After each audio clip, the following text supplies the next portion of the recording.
nieces and nephews that are in school and grandchildren. All right. Well, now let me skip to Natalie because this was something that you said had been discussed in your family because of your biracial daughter and son. Uh, you want to start off with us and tell us how that affects you as a family, probably more so than a either Caucasian family or a black family directly. Um, how it affected us as far as in school or As far as in school and teachings and the way that people perceived your family, because I noticed for those that weren't here last week, you also have a daughter, and we talked about some of the problems that she had coming out into society. And we had some private conversations concerning the way that your son was perceived until they saw who you were. So that can is you correct. can you kind of tell us, about the problems of, having a biracial child, but people not knowing that you were a Caucasian woman? Yeah. Um, it was there were incidences along the way. Um, I was really involved in my kids' lives, so through sports and things like that, I didn't see a big issue. But it was when we got to school, and I would get notes from the school, or an email from the school, or a phone call from the school. I noticed a certain tone, and I thought, that's not okay. I think I was giving you examples. Javon was probably um, the most that I noticed, that where he would get pulled in for something that we were specifically referring to, Javon, when you used the word redneck, and he got pulled into the office and they asked him what his race was, and he responded black. Um, and she called me, I think believing that she was calling a black mom, and had quite a bit of an attitude. And she was biracial, Filipino white. We had a heavy Filipino population at our school. And explained to me in detail how the white side of her was very offended by the word redneck. And eventually I said, well, I listened to her. I heard her out because I kind of wanted to hear where she was going with that. And then I said, well, don't you think he would have been worried about offending his white mother? And her entire tone changed. She apologized. She went from suspending him to giving him a warning when she found out that he was mixed. And I mean, it was really clearly racism to me, very offensive. It continued, that particular, it actually wasn't school wide. It was very specific people. That particular person did something to my daughter that was also super offensive. My daughter has very big hair, and used a bandana to pull it back and manage it. And we did have a no tolerance bandana policy. We don't have gangs at our school, but just in general, the district has a policy. I believe started out with no red bandanas, no blue bandanas, kind of a thing, just to start it, the dress code. That was their dress code. And she went up to get a gold honor roll award in her yellow SpongeBob bandana. And when they were giving her the award, this particular administrator said, I'm going to have to dress code you for that bandana. Take it off as soon as you get off the stage, which was horrifying to her because that was her look. She was trying to manage her hair in this bandana, and to require her to take it off in the middle of the school day and ruin her moment of getting a gold honor roll award was, to me, was horrible and ridiculous. And I don't believe that she would have done that to a little blonde girl. I can't prove that, but I just thought, that's not okay. There's no SpongeBob gang at this middle school. You don't, use your common sense. So I just, I was very involved. I was very vocal. I was close to I am still currently close to the president of the Board of Education. And we talk about these issues. And I think that's how these issues need to be addressed. Later in high school, I noticed that Jovan was, they were trying to peg him into a hole. We picked a particular high school so that he could learn Chinese. And once he got to that point where he was registering, they talked him out of it.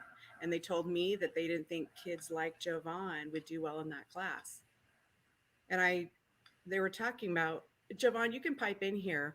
Do you think they were referring to linemen in particular, or your group of friends in particular? I think it had a lot to do with just them knowing about my learning disabilities. But, I don't know if it was racially fueled, but there is definitely so many things that were racially fueled without the intention of being racially fueled. Things, things that I might have missed out on, things that I might not even know. But it was definitely a factor. That specific incident, I don't think it was racially fueled. I think it was more like, we don't think that he has the mental capacity to do it, which is really lame. And you shouldn't tell a kid that they can't do something. I took the class anyway, and I passed with an A.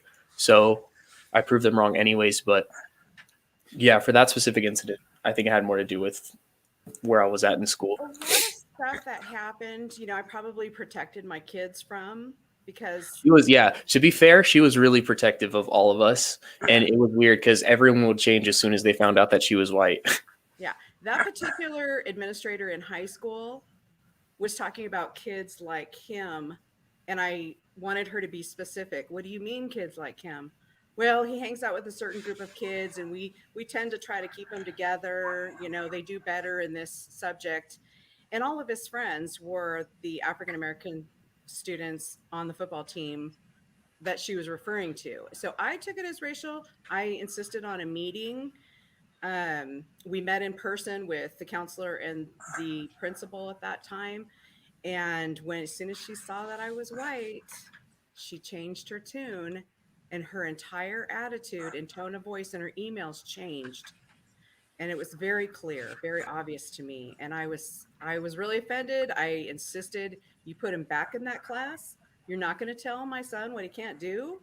I know him, he can do this. And she had Jovan convinced that he should drop that class. I mean, I wasn't on that end of the conversation, but anyway, along the way, we have seen things. And then when Jovan became an adult and launched out into the world without my protection, or my white privilege, I guess they would call it today, my son and my daughter had an experience of, and I don't want to speak for you, Jovan, but my perception is that they recognized, oh, I'm perceived a certain way when I'm by myself without my white mom. And I witnessed him being followed in the Ross Dress for Less. We don't shop there anymore. He was followed in Michael's, and he handled himself very, very well. Hopefully I've instilled in my kids, you're not a victim. You don't have to tolerate any of that. 100%. Yeah, wherever you are is where you belong. So just feel comfortable wherever you are.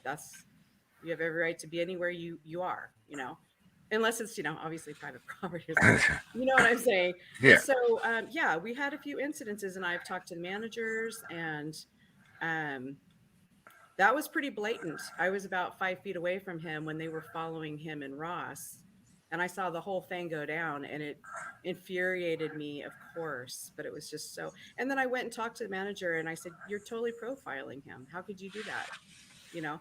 And they apologized, and, we'll do more training for you to make this better, and whatever. It's too late. You already did it. I'm glad that they were trying to reconcile it. But at the same time, I was like, you're training your people to do this. Precisely.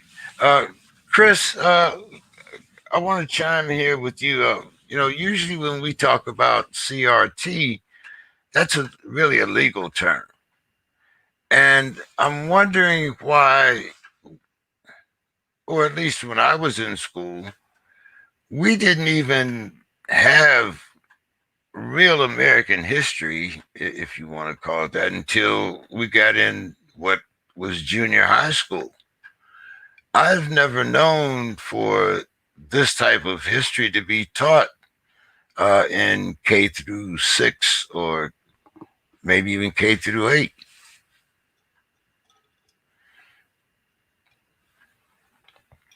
Chris, maybe we might have lost Chris. Hello, Chris. Okay, can you hear me now?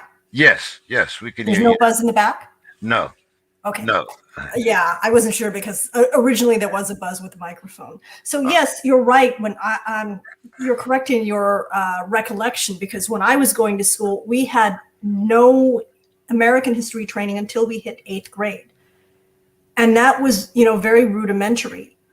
8th grade, 11th grade was a little bit more advanced. So to me, it's kind of a surprise the way history is being taught. And I love history. I really do. And I drill down into the details, and I like to see how different civilizations, different peoples dealt with problems or dealt with challenges, innovations over the course of human history. And I think what we're facing now is another one of those landmark periods in life. And, I'm kind of flummoxed as to how to approach it.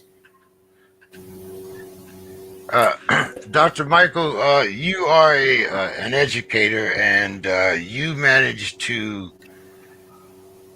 teach in a different manner, a different approach.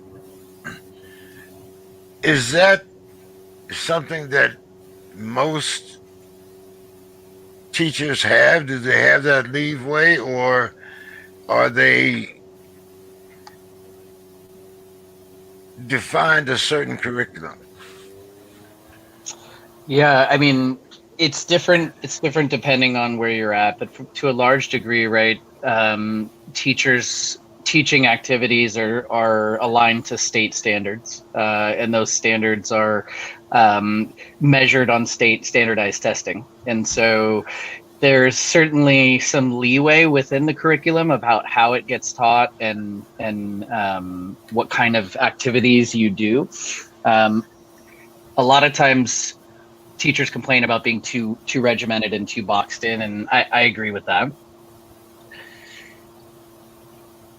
In terms of how it relates to critical race theory and then the other CRT, culturally responsive teaching, I think teachers are largely underprepared for the jobs that they face. As a new teacher, I had a 1-year credential. I learned almost nothing about how people learn. I learned what was, to your previous question, mandated in the state requirements for that credential, which had a lot to do with compliance with state laws. But I never really got taught how people learn and how to teach. And to do so in a culturally responsive manner is even a step higher than that. It doesn't have to be, but because of the way our systems train people, that would be extracurricular. It's not embedded into the credentialing process, which it should be. Javon, as a young man growing up, how did you feel that you were perceived? Well, I'll just come out and ask you. Did you feel that when you've done something correct or right, that was kind of given, credit to your white side? But whenever you did something that was questionable, maybe, you had that so-called black fear or fear of a black man.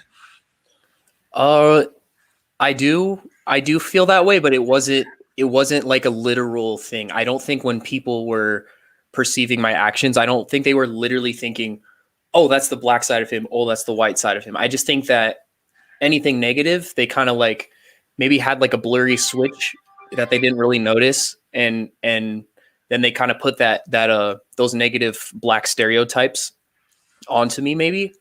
And then I guess maybe if I did something good or, got did well on a test or something, you know, they could perceive me as lighter. I don't think it's it's literally them thinking, oh, that's the black side, oh, that's the white side. I think it has more to do with you know, them just subconsciously switching, just having switches in their head without them really noticing. But yeah, you know, I see where you're going with that question though. Like if I'm in a group with like all my black friends, you know, they might perceive me as in a more negative way just because that's how they're programmed, you know, or if I'm with white friends, they might see me as like, you know, smarter or something, just because those are the stereotypes. That's how, like, you know, subconsciously racist people think, you know, but it was never a big issue though. Like I've never really felt, you know, pressure like that over that concept. But yeah, if that answers your question. Natalie, is he looking through rose-colored glasses? I mean, you know, the younger generation seems to be a little more tolerant than, well, especially my generation, but even your generation. Yeah. Wait, okay. What do you mean by tolerant? Being able to accept one another for who you are, rather than, you know, look at you as 3/5, in other words. Oh, I see what you mean. I think we're definitely more, I wouldn't say tolerant, but I think we're more accepting of everyone for who they are.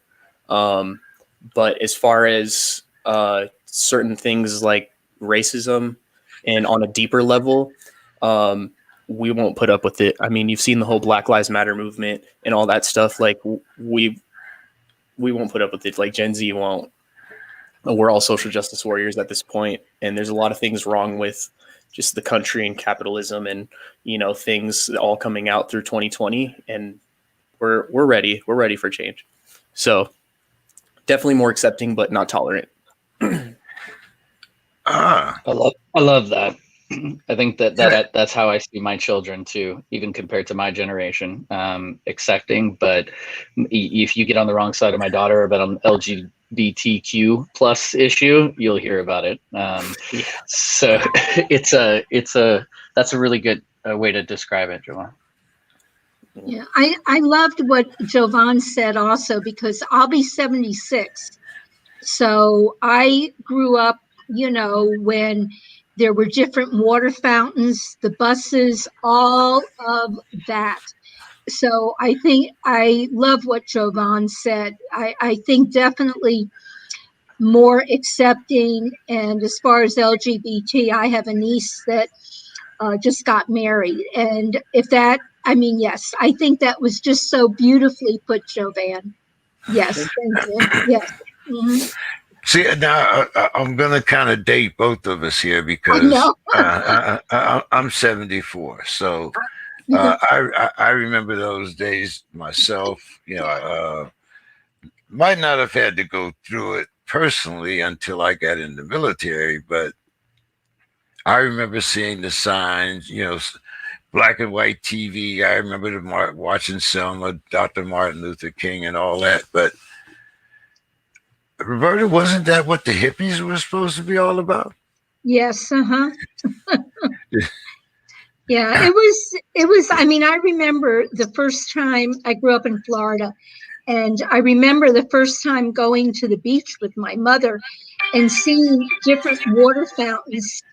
And I remember as a child, just how I don't know if the word was overwhelmed, I was very young, but how it affected me.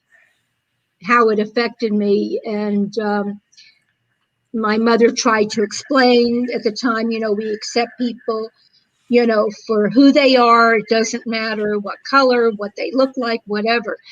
But this is what's in our world today. I remember that. And yeah, it was pretty bad. Yeah, pretty horrific. Chris, do you think that, well, I mean, it's gotten kind of overt when you look at the way people are talking about voting laws, and you look at the way that people are using different subjects in order to uh, vindicate themselves. What do you think about the situation today as far as uh, education? Should I know we talk about standardized education, but just like we talk about policing, is there a need for reform in education also?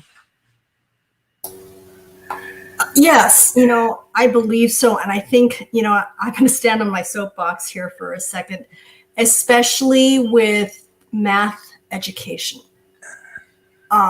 We are not doing well at all as a country. And it's kind of startling to see how far the pendulum has swung, because we used to be one of the premier nations as far as in terms of innovation and math education. And now we're near the bottom in terms of most of the countries of the world. And that means that there is something fundamentally going wrong about how we are teaching our children, or what we are teaching our children. And I think that really has to change, because I do a lot of tutoring myself. And I do see that when there is a methodology that you have to use, and if you kind of deviate from that methodology, the results tend to be less promising. Let me put it that way. So yes, I do think that we do need to change our ways of teaching.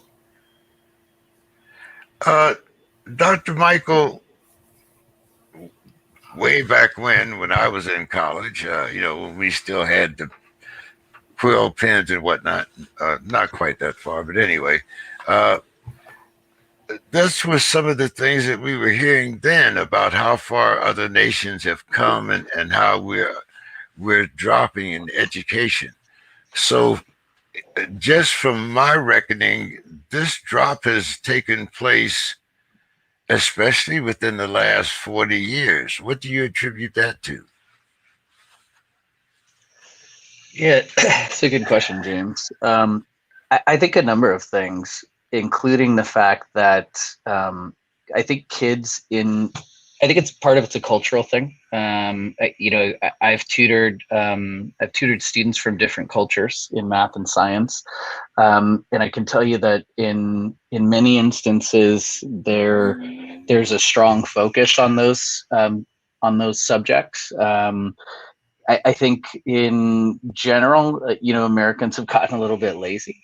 But I'll also say from the teacher and learning side of it, it's absolutely not surprising that people are disinterested in mathematics, because mathematics is tedious, and it has generally nothing to do with your day-to-day life. And your teachers lie to you. They lie to your very face and tell you that someday you're going to need to solve for X. You're not going to need to solve for X. You're going to need to balance a checkbook. You're going to need to be able to, count, add and subtract and do basic things. But I can tell you I've used the Pythagorean theorem 0 times in my life. And yet we spent all that classroom time figuring out what the angle or the length of a triangle side was. And none of us could give a shit less. And instead, we could have been learning about balancing a checkbook, how simple interest works, how to build wealth, things that actually matter. But we're so ingrained into what school has always been, we're deathly afraid of changing it. I'm working with a great school in San Diego right now called E3 Civic High. They're a charter school in downtown San Diego. They work out of the library. They serve a very diverse population of students. And they have the latitude, because of their private charter, to be able to do things differently. And they are doing things differently. But man, in the regular school system, hands are tied.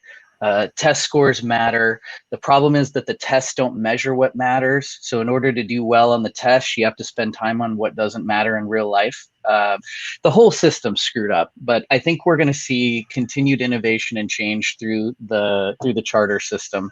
And I think math needs to become applied. We need to tap into the math exists all throughout the world, and in our daily lives, but not the type that we really force students to learn under the premise that it somehow makes you a better thinker. And the reality is, if you're good at algebra, it doesn't mean you're good at thinking about other things. It doesn't transfer. So there's my soapbox. I'll step back. Well, Javon, you have a soapbox? So I don't really know. I'm not really, I mean, obviously not a teacher. So I don't really know like the specifics, all the stats and stuff. But what I can say is that I went to public school and they did not do a good job. He's a 100% right about the whole, lying to my face about using certain things. And the part that I'm more disappointed about more than anything is just not being taught true history. There's so many, it's so whitewashed and we're just taught that this is such a perfect, amazing country. And it's not true. And I didn't realize that until I was an adult. And it's just really frustrating and sad to me. So whenever we talk about the public school system and just the school system in this country in general, I get riled up about history. Math isn't my thing. I barely made it past geometry when I was in school. So I don't think there's a certain type of way of teaching me that would get me to learn math because it's that bad for me. But yeah, as far as school goes, for me, it's all about just history and rewriting the way that we teach students. How do you feel about that as a parent, Natalie?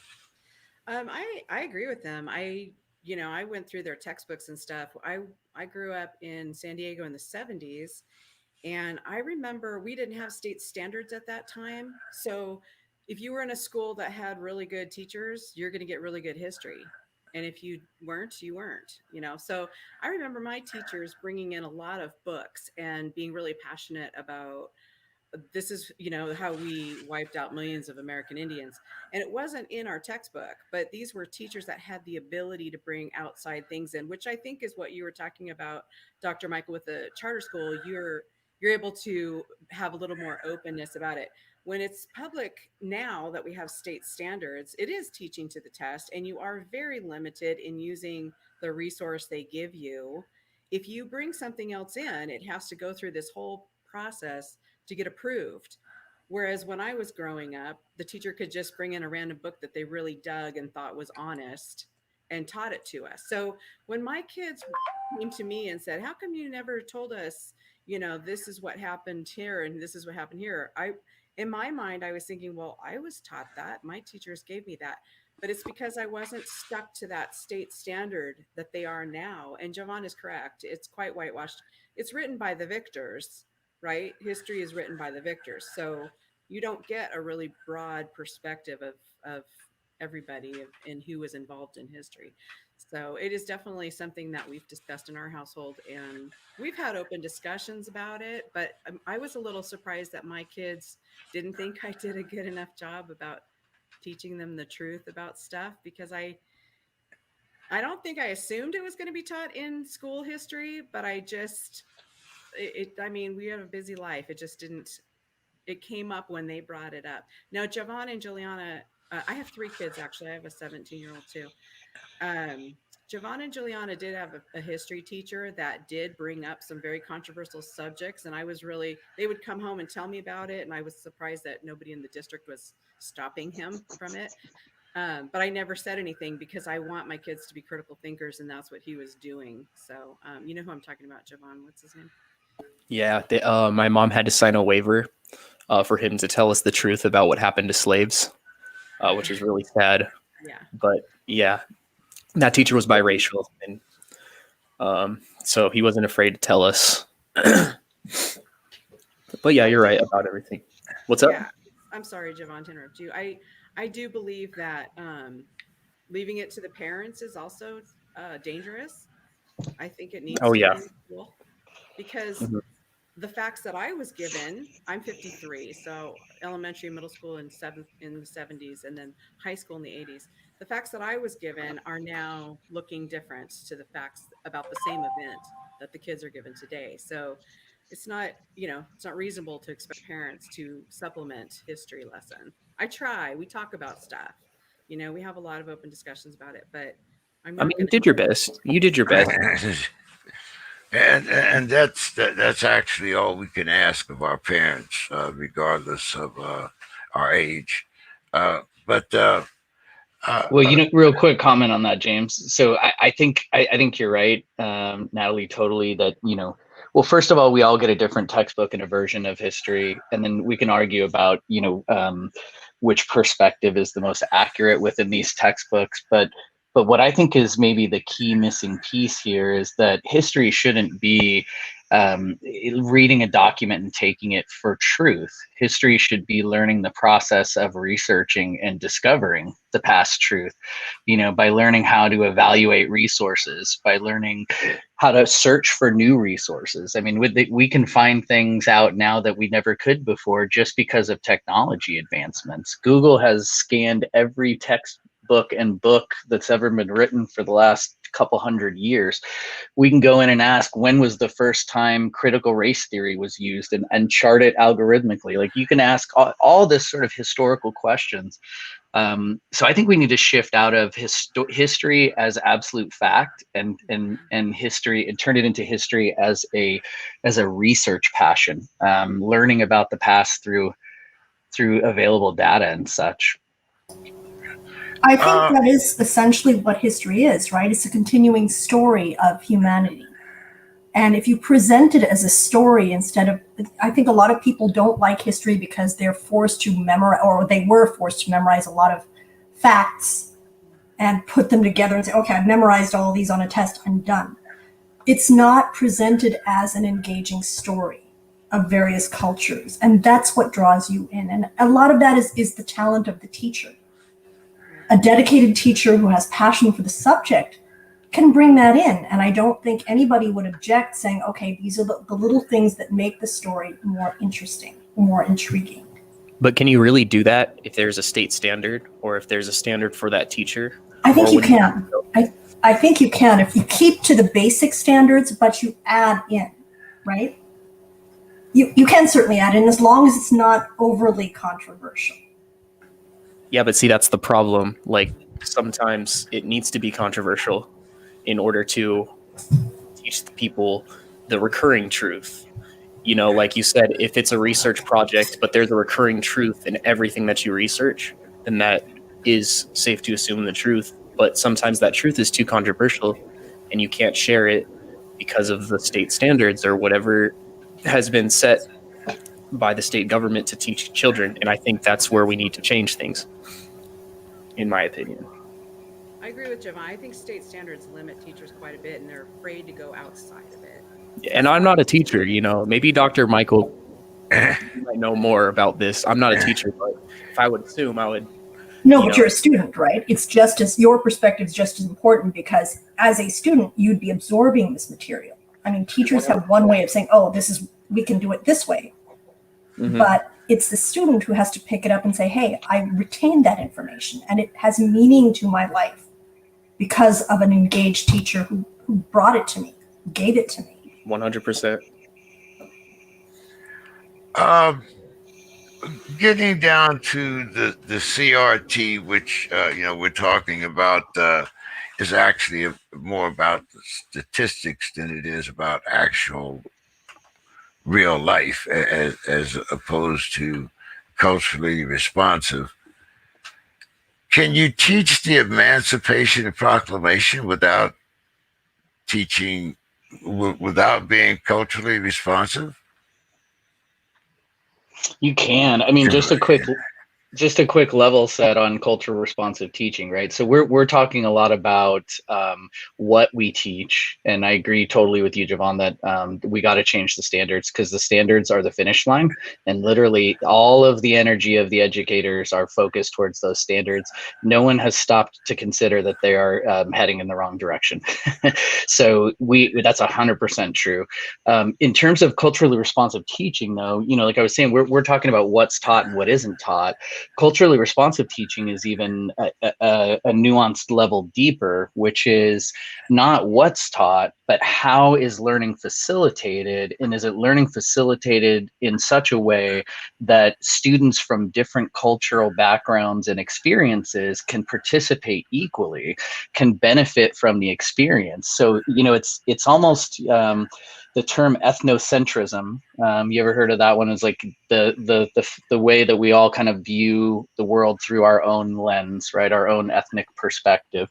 Until you become enlightened, you can see outside of it. But this is almost anti-ethnocentrism, which is to say, you know, that it's not just the way the teacher brings the teaching to the classroom, that they have a responsibility to learn their students, and not just the stereotypical, you know, it's not like you say, oh, you're Native American, Johnny, so we're going to sit in a circle on the floor, Indian style. That'll make you feel more comfortable, right? It's not that sort of stuff. It's deeper understanding of cultural values and principles that you can bring together and make the learning experience more accessible for everyone. So CRT, in terms of culturally responsive teaching, is it's even beyond what you teach.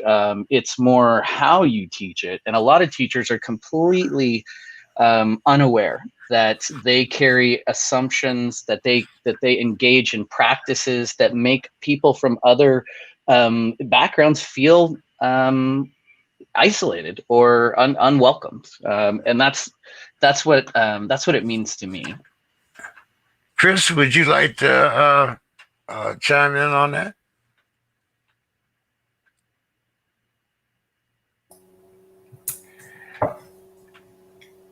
I don't quite know how to frame my comment. I think simply because my background is not standard American, I did run into that going to school, and there were times when I wished that my teachers understood where I came from, the culture that I came from, my heritage, and were a little bit more responsive to that. But that came with time. Maybe the time that I grew up, people didn't know enough about my culture. They didn't want to learn.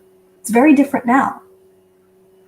And it's because I think they're traveling more. The internet has helped us kind of connect as a global community.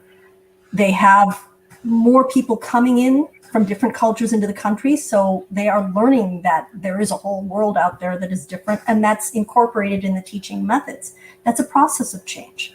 So I think we're going to continue to see that. Does that answer your question, or does that answer your?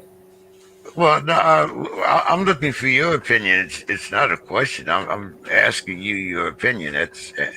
So that's what I'm trying to find out, how, you know, we all have our own opinions, and how we get to those particular avenues. You know, it's hard to incorporate every culture, right? Because you have to understand enough about each culture to know what is relevant to that student. And if you have a class of 30, 40 kids, just getting through the day, giving them the instructional material is enough of a task. And it's kind of hard to tweak it for each student's individual benefit, is my feeling. What do you think about that as a parent, Natalie?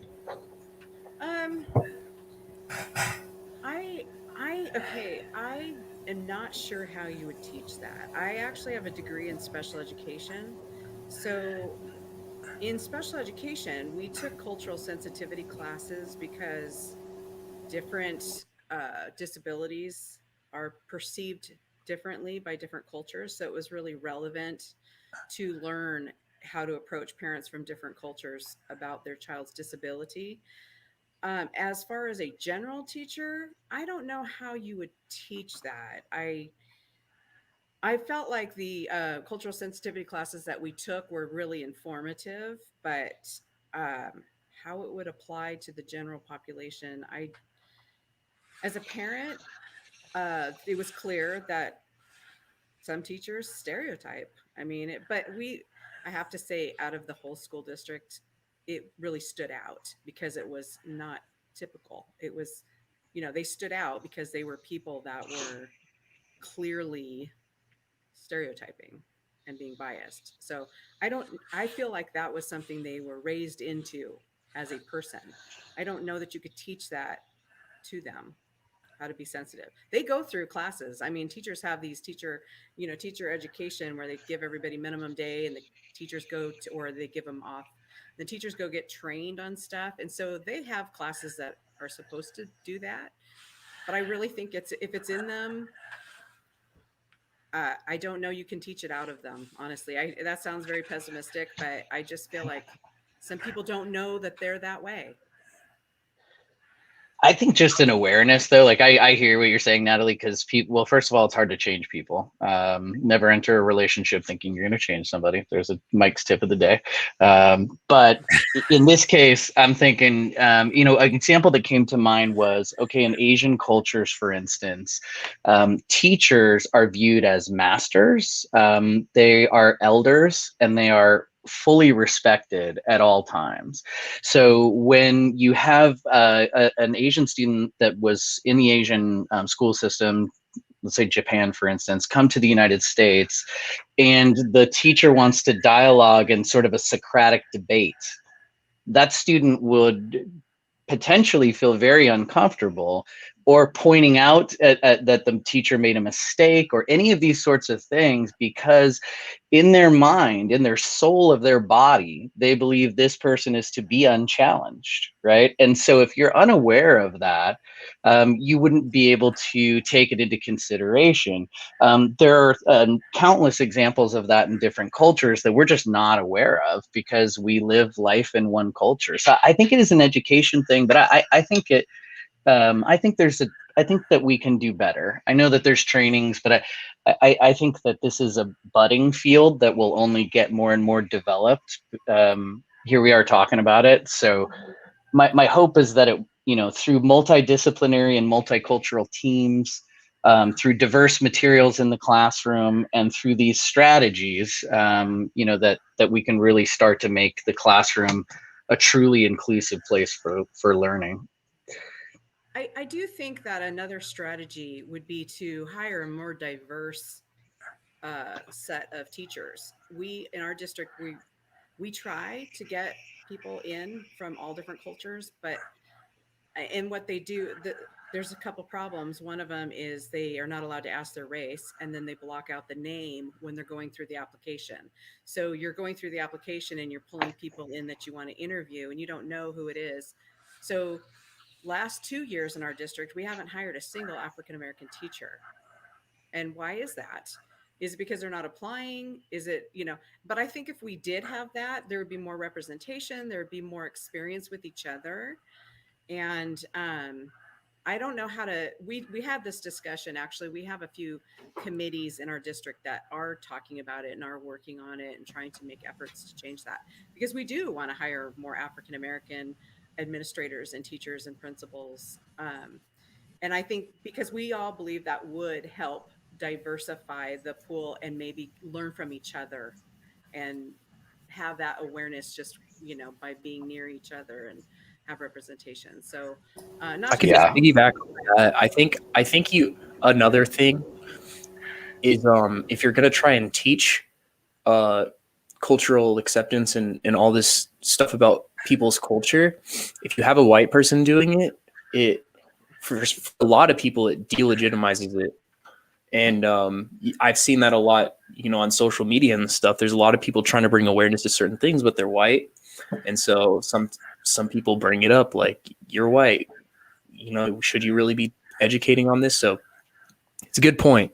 And I don't have the answer, honestly. Teaching about culture might be is difficult. It's a difficult thing. I think it has more to do with just adding cultural acceptance things here and there, maybe. I don't know.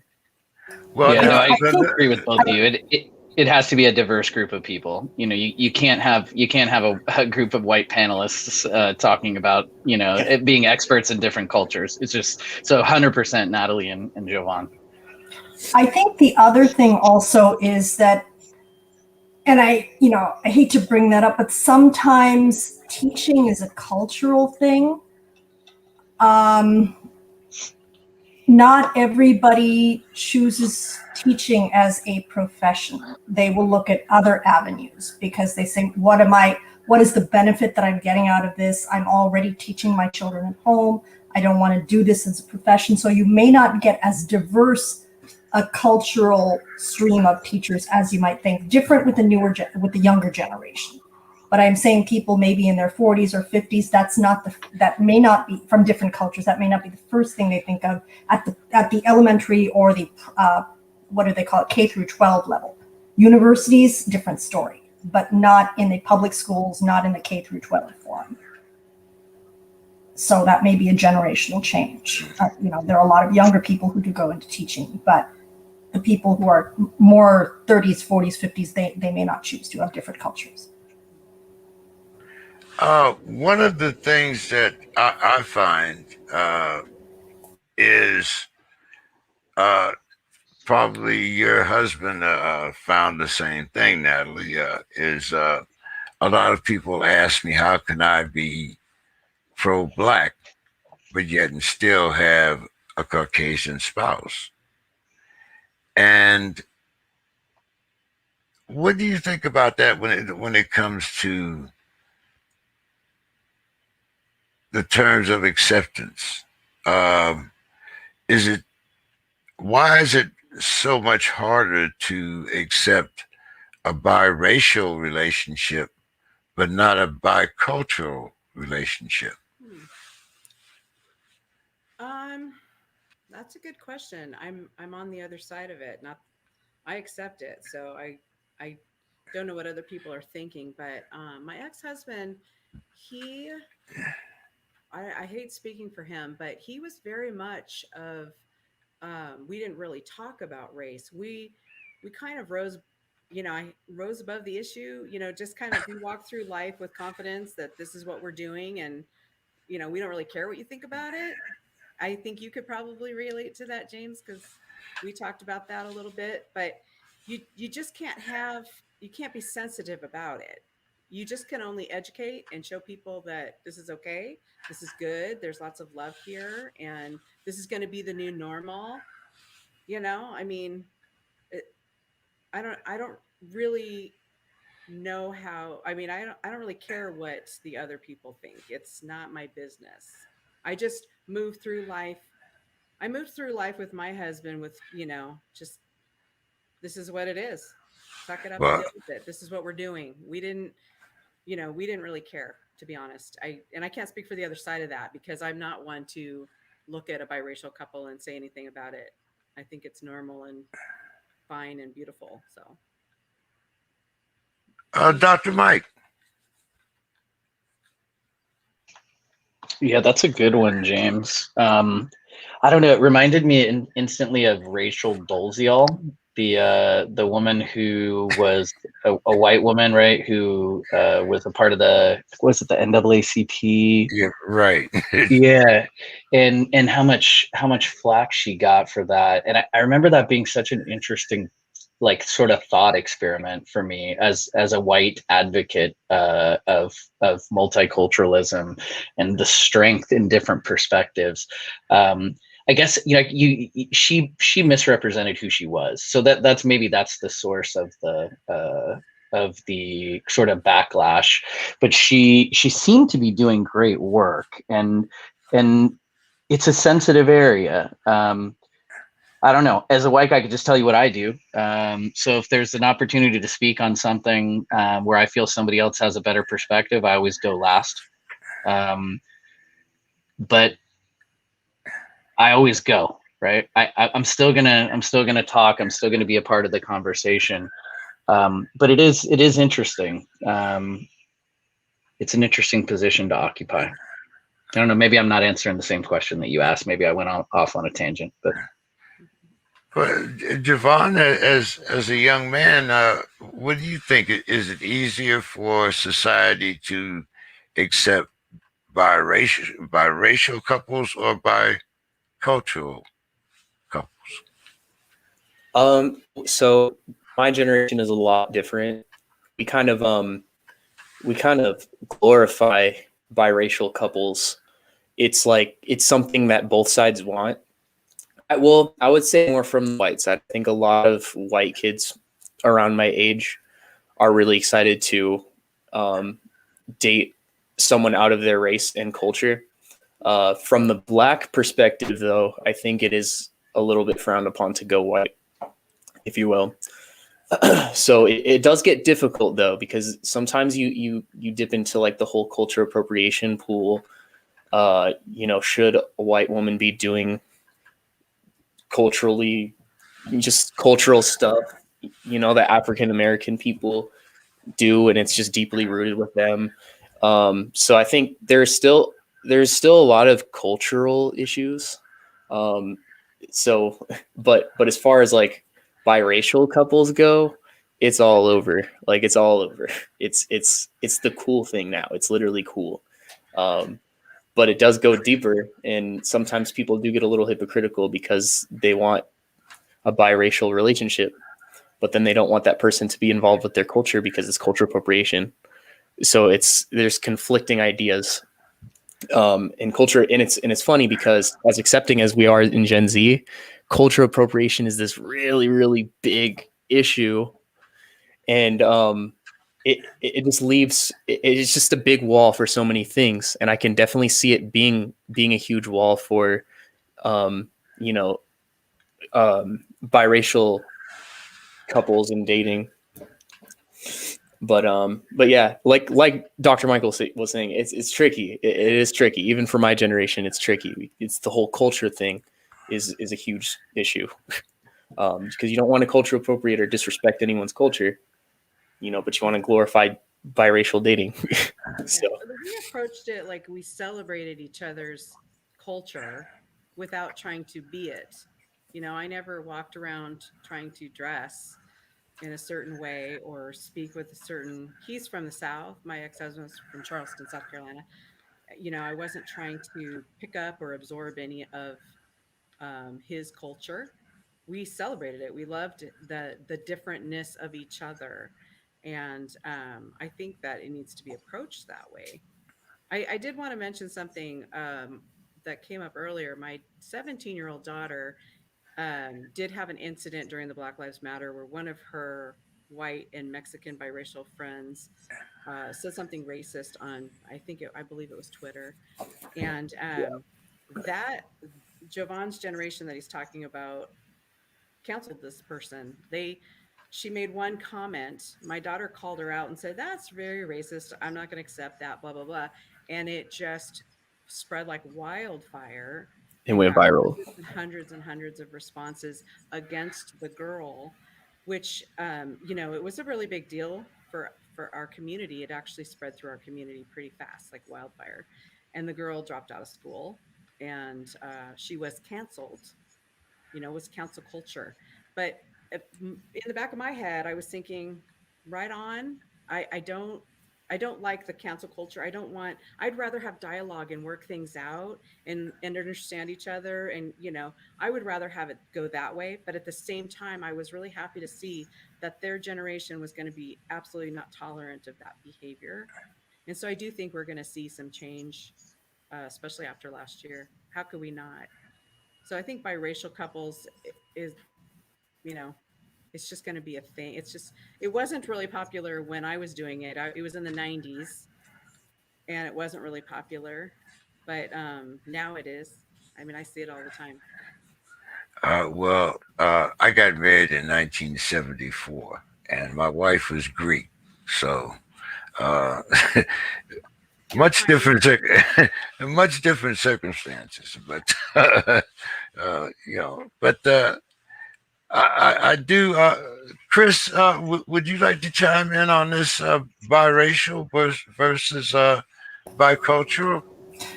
I think these days they're both equally accepted. I don't think you see any kind of distinction that one is accepted over the other. You have to deal with cultures anyway. When you're in a relationship with someone, you come from a different family culture. That's true. Right? You have to adapt to that. And you might both be the same race. You might both be the same religion. You might both be from the same country, but you still have differences between you. So what is most important is kind of bridging those differences and communicating and saying, hey, listen, these are what we disagree on. How do we resolve that? And it doesn't matter whether you're biracial, different cultures, if you can communicate. And that solves most problems. One of the things that I find is that older people tend to not be as flexible as the younger generation. But yet, still, all the people that we look to for our leadership are at least my age and older. And I think that has to change. Javon, what's your thoughts on that? I think we have to get younger and stop seeing people, in their 80s and 90s trying to force the same ideals upon your generation. So our generation is a lot different as far as who we look up to and get our information from, because we have social media and we have each other educating each other. And so my generation is not as influenced from the older generations like you, and we're slowly starting to realize that the things are messed up, and it's not our fault. It has to be someone's fault, and it's not to sound too aggressive, but it is. A lot of those come from the older generation, and we're starting to realize this through education. And that education is coming from TikTok and Twitter and Instagram and stuff. So, not to disrespect any of the older generation, I'm the youngest one here, but I think most kids from Gen Z, especially the ones like me who are social justice warriors and such, we know better, and not only do we know better, but we're trying to teach all the people in our generation that we need to learn from each other and build off of ourselves rather than the elders who have made a lot of mistakes and left the world in a rough place, if you will. Again, no disrespect to anyone. I don't want anyone to get offended, but that is definitely how we see it. That's how I see it. If they were offended, they probably wouldn't be here. I can get very gruff. I got some sometimes. family members, man. They get offended when I start talking about the generation issues. So I gotta play it safe. Well, I've been told before that it's because of my generation in particular that we started the downfall. But that's it. Well, I will talk about it, but just not right now. But here's the thing. In our generation, we had very specific leaders or organizations that we could point to. Dr. Martin Luther King, the Black Panthers, the Student Nonviolent Conservative. Who does your generation? There's not one particular leader that I can point to in the Gen Z group that is really what I consider a leader per se. Is there a different structure within the Gen Z group? There definitely is. There's one person in particular that I think is the face of Gen Z politics, and that's AOC. She's a huge advocate for all of our ideals and the way that we think. But more than anything, I think it's just the celebrities. Like the celebrities have, I know it's weird, but they have such a huge influence over Gen Z. And if they think something should be, we'll listen to them. We don't really have, obviously we don't have the same amount of like main icons like MLK and stuff. But I think we get our influence from each other. Like I was saying, social media is like our Martin Luther King.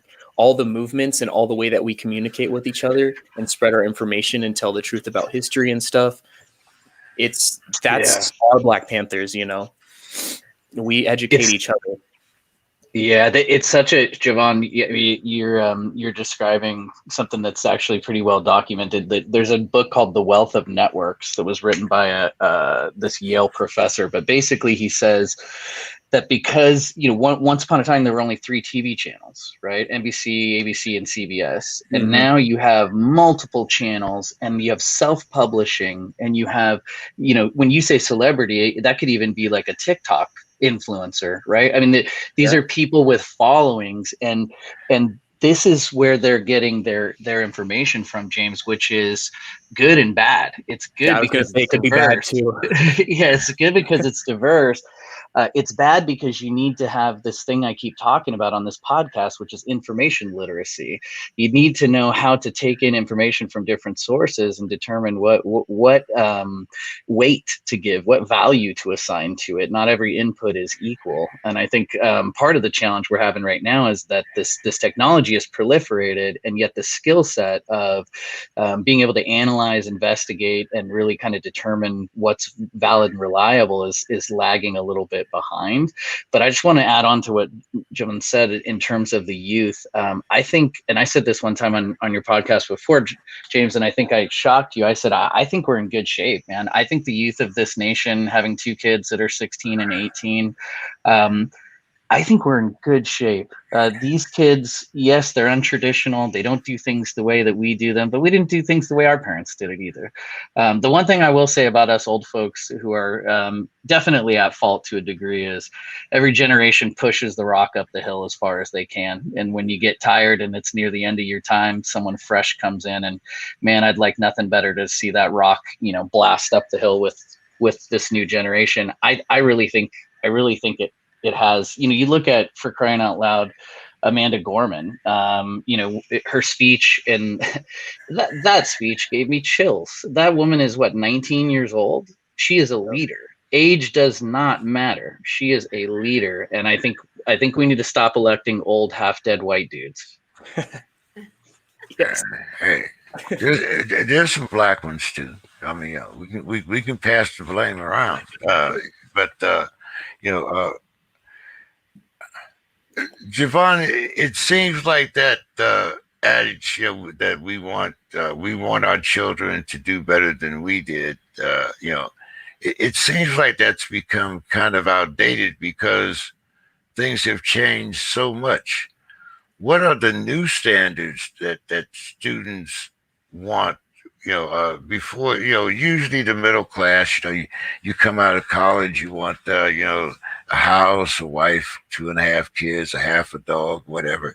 What are the expectations of your generation as far as making the world more responsible than we did?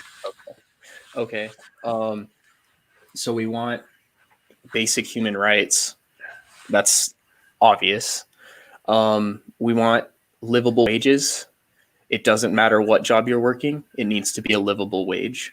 Things that we don't have that are just basic human rights. I think that is what we're so desperate for as Gen Z, and we fight for that kind of stuff. We're not entitled to just graduating high school and having an easy life. That's not what we're saying. We're just saying, there's no reason why my generation should glorify living in a van because it's too expensive to do anything in this country, and it's just getting worse. That's a normal thing now. And, I think it's become so difficult for our generation to make it. By the time I'm in my 30s, there will be no houses for me to buy because all the rich people in this country are buying them, and they will all be for rent. Certain things like that. That's what we want to change, and that's what we're fighting for, and that's what we expect. That's what we think would be obvious to expect, but we're not literally expecting it because we see how things are. But those are just some of the things in the mentality that we are approaching adulthood thinking. Javon, is it also correct to say that there is a belief among the young people in following your passion? 100%. Personal happiness and doing whatever your passion is. 100%.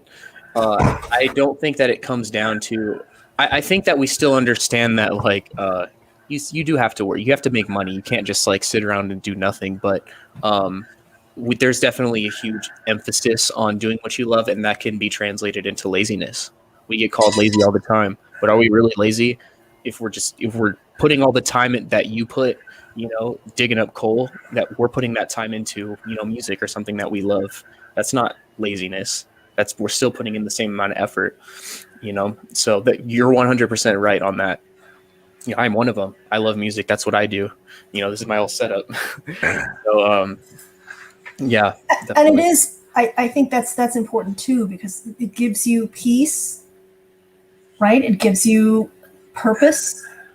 Mm-hmm. And, I don't think that's something older generations really thought about, but it seems like the talk now is what gives me meaning in life.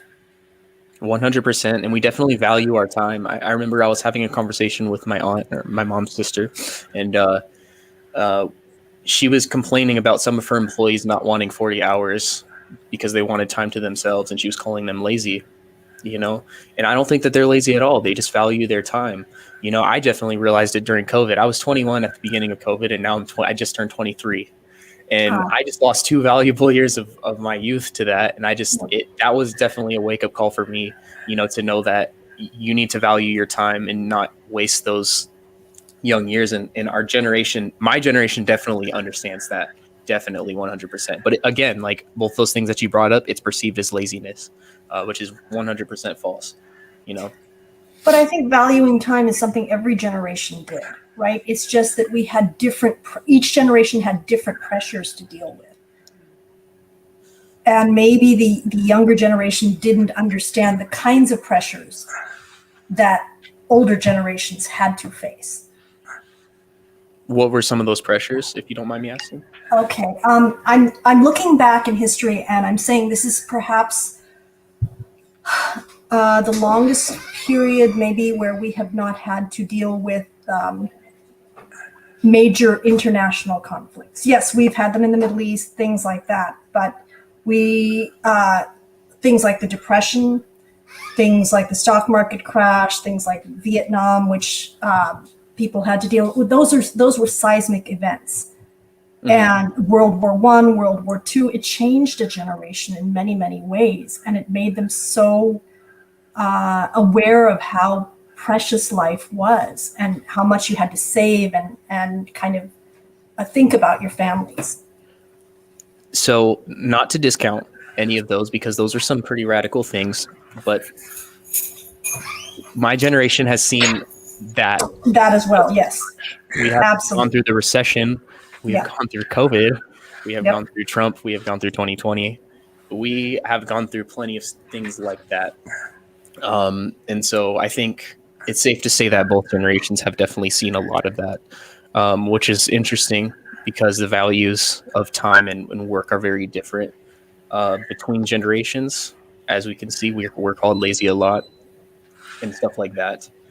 And I still think that like there's a huge part of my generation that does value, saving and the American dream, if you will, and stuff. I'm not speaking for everyone, but I think the general population definitely has a different mentality on doing what you love. And, not another huge thing is there's a lot of hatred for just a capitalistic society from my generation. We don't like working. We don't like going to college, going into debt, and then working a 9-to-5 that we don't really like, and we've seen your generation struggle with that for so long. And it's 10 times harder financially. It's 10 times harder for our generation to make it because of all those things. And so we're sick of it. But I think we also didn't have the internet, right? We didn't have the kind of resources that you did. So we were locked in to certain methods of working or certain ways of doing things. That's definitely a fair argument. Yeah. So, social media, I think, has definitely had a profound influence on everything. There's not a generation that I know of that was called lazy more than we were back in the 50s and 60s. As Margaret that left, we still had separate water fountains. I remember going through basic training, and we had sundown towns. Where it was just like you said, sundown. Don't be caught after sundown. So I think that while there's been a lot of uh, criticism heaped on your generation because you want to follow your dreams, but the fact is that you've had the ability to expand your dreams a lot more than my generation, probably more than your mother's generation, uh, because of the internet. But it's also giving you this kind of instant gratification that is kind of artificial in real life. What's your thoughts on that? Go ahead, Natalie. I'm sorry to jump in there, but what I was also thinking is his generation is, I'm 80s girl, so material girl. His generation, very minimalist. They don't want a bunch of stuff. I wasn't of that. I didn't like a lot of stuff either. It weighs you down. But I noticed that his generation, they really don't want a lot of stuff. They're not trying to get all the extras, that we piled up. And we were working really hard to get that stuff. These guys don't feel like they need I'm not saying you don't have to work hard, Javon, but I definitely see that you guys work what you need. You work to get what you need, and you're not trying to get a whole bunch of big extra 5 cars and Yeah, and budgeting is really budgeting and thrifting is like really popular now. Like that's a huge generational thing. Just to add on to that, you're right somewhat. I mean that you still have your bad apples that are obsessed with cars and want to be Kim Kardashian, but that's true. I think it's less, don't you? I mean, is that just me?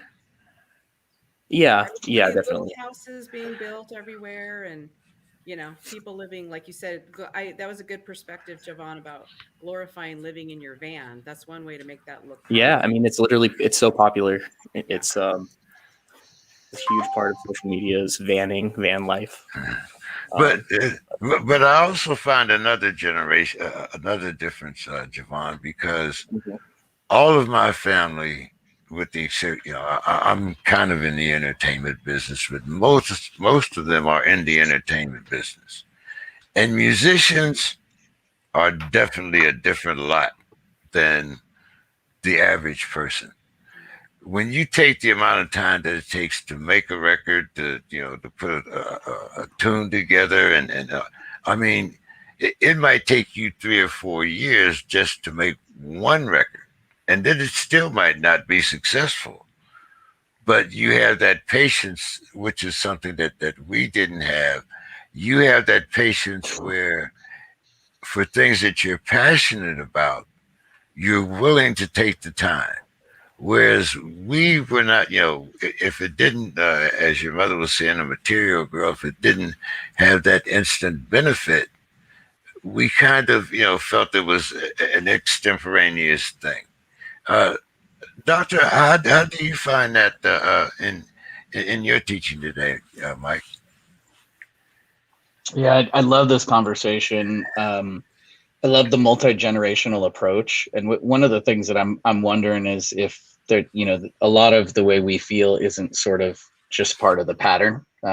You always feel like the kids aren't going to get it together, and they don't know what they're doing, and the kids always feel like, hey, you guys screwed it up, and we're going to figure out a better way to do it. But the part that really hit me, I just did a little research while we were talking, and the part that really hit me is generational wealth.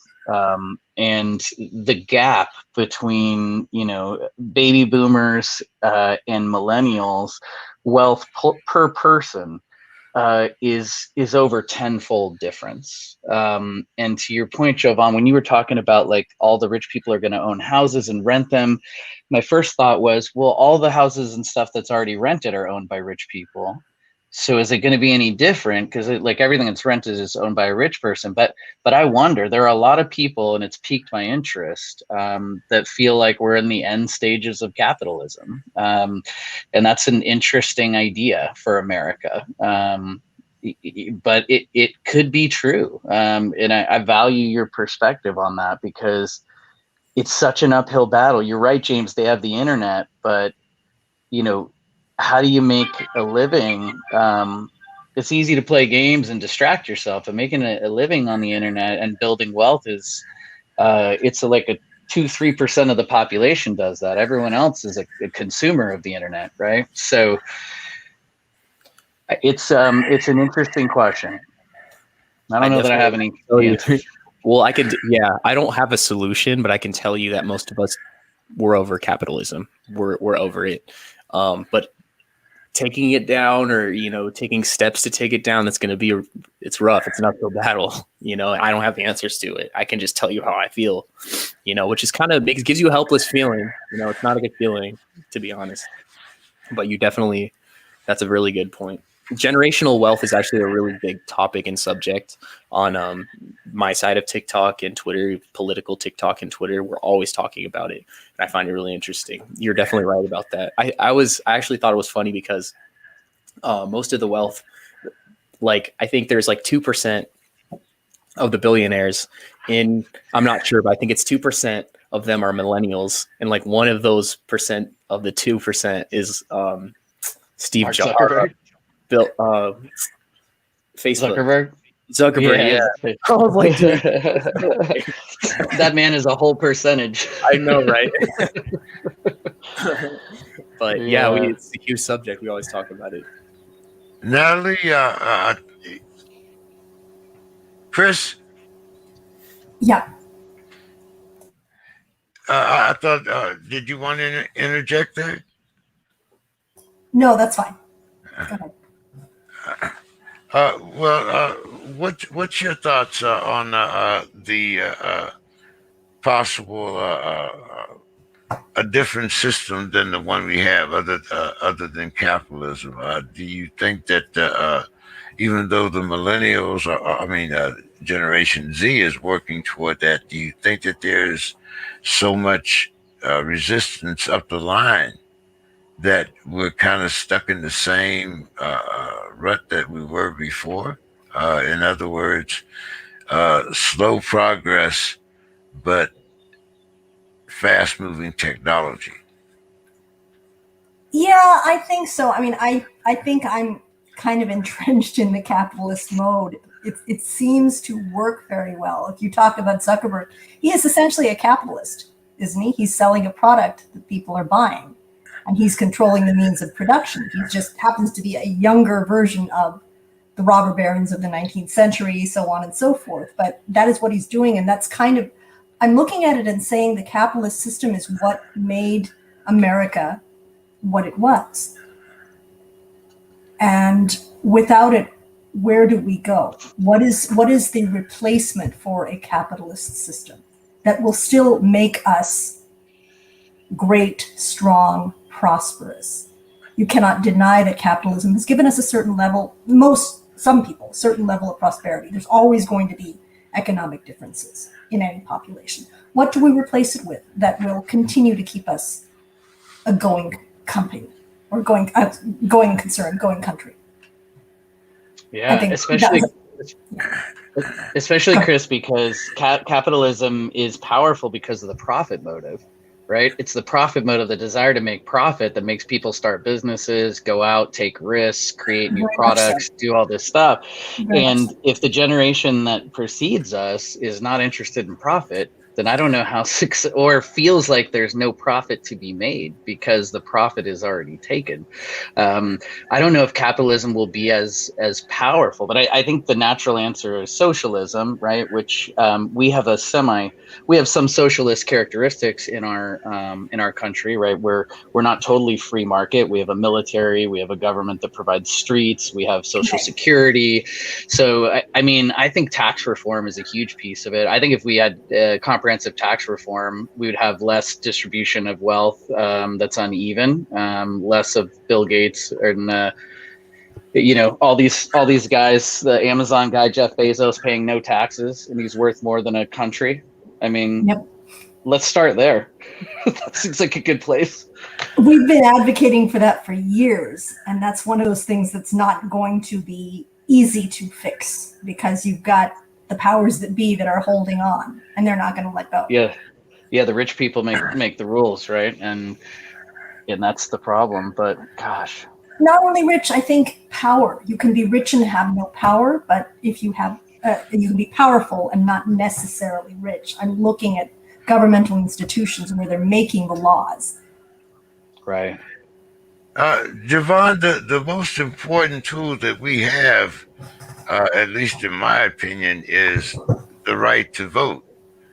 How active is Generation Z in the process of voting? Or do you think that this is something also that will be changed if you're going to change capitalism?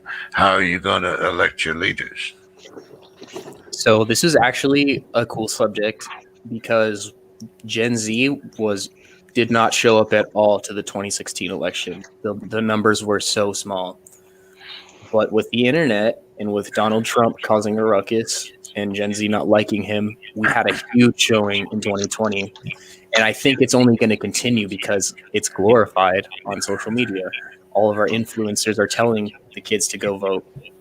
And so I think it's going to, from this point on, right-wing ideas are going to have really just right-wing people are going to have a hard time because Generation Z knows how to vote. We're educated, and it's the cool thing to do now. Gen Z, I hate to say it because it might sound a little bit ignorant, but Gen Z is all about what's cool, and voting is considered cool now. So I think in the future, with my generation and the generations to come, we're going to keep on voting in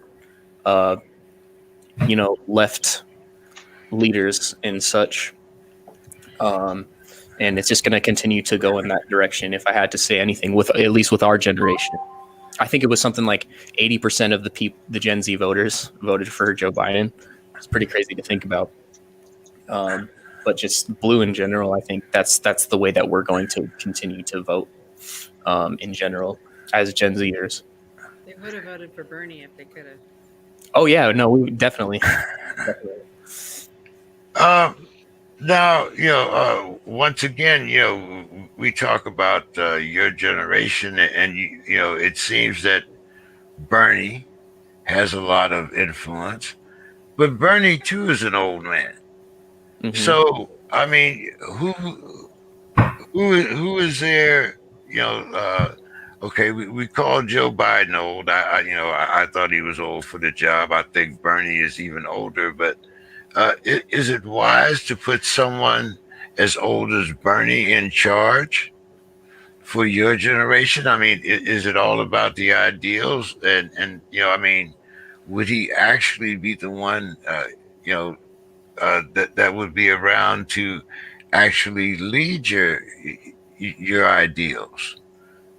100%. I don't think that my generation really cares about your age. We care more about the ideals. And I think that Bernie Sanders, as old as he is, he speaks the same language as us.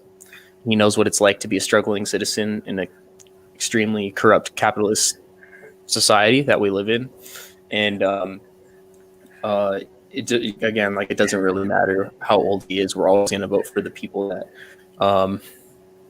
speak our language. And not only does he speak our language, but he's all over social media. He has a huge following, and he almost has like a little fan club of Gen Zers. Like he's got the crowd. He knows his target.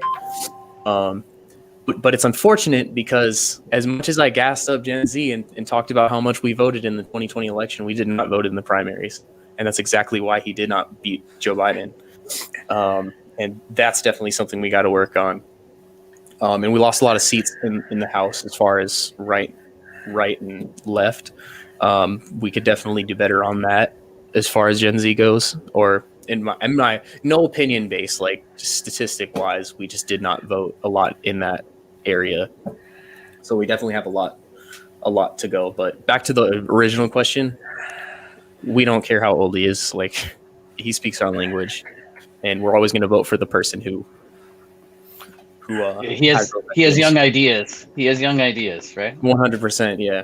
Yeah. But is he actually a struggling citizen? I mean, he's making tons of money on book tours and all kinds of other things. It's not like he is struggling in the trenches. He's doing pretty well No, economically. he's not. But there's no way that someone who's struggling to that level that you just described would be in a position to run for anything in office.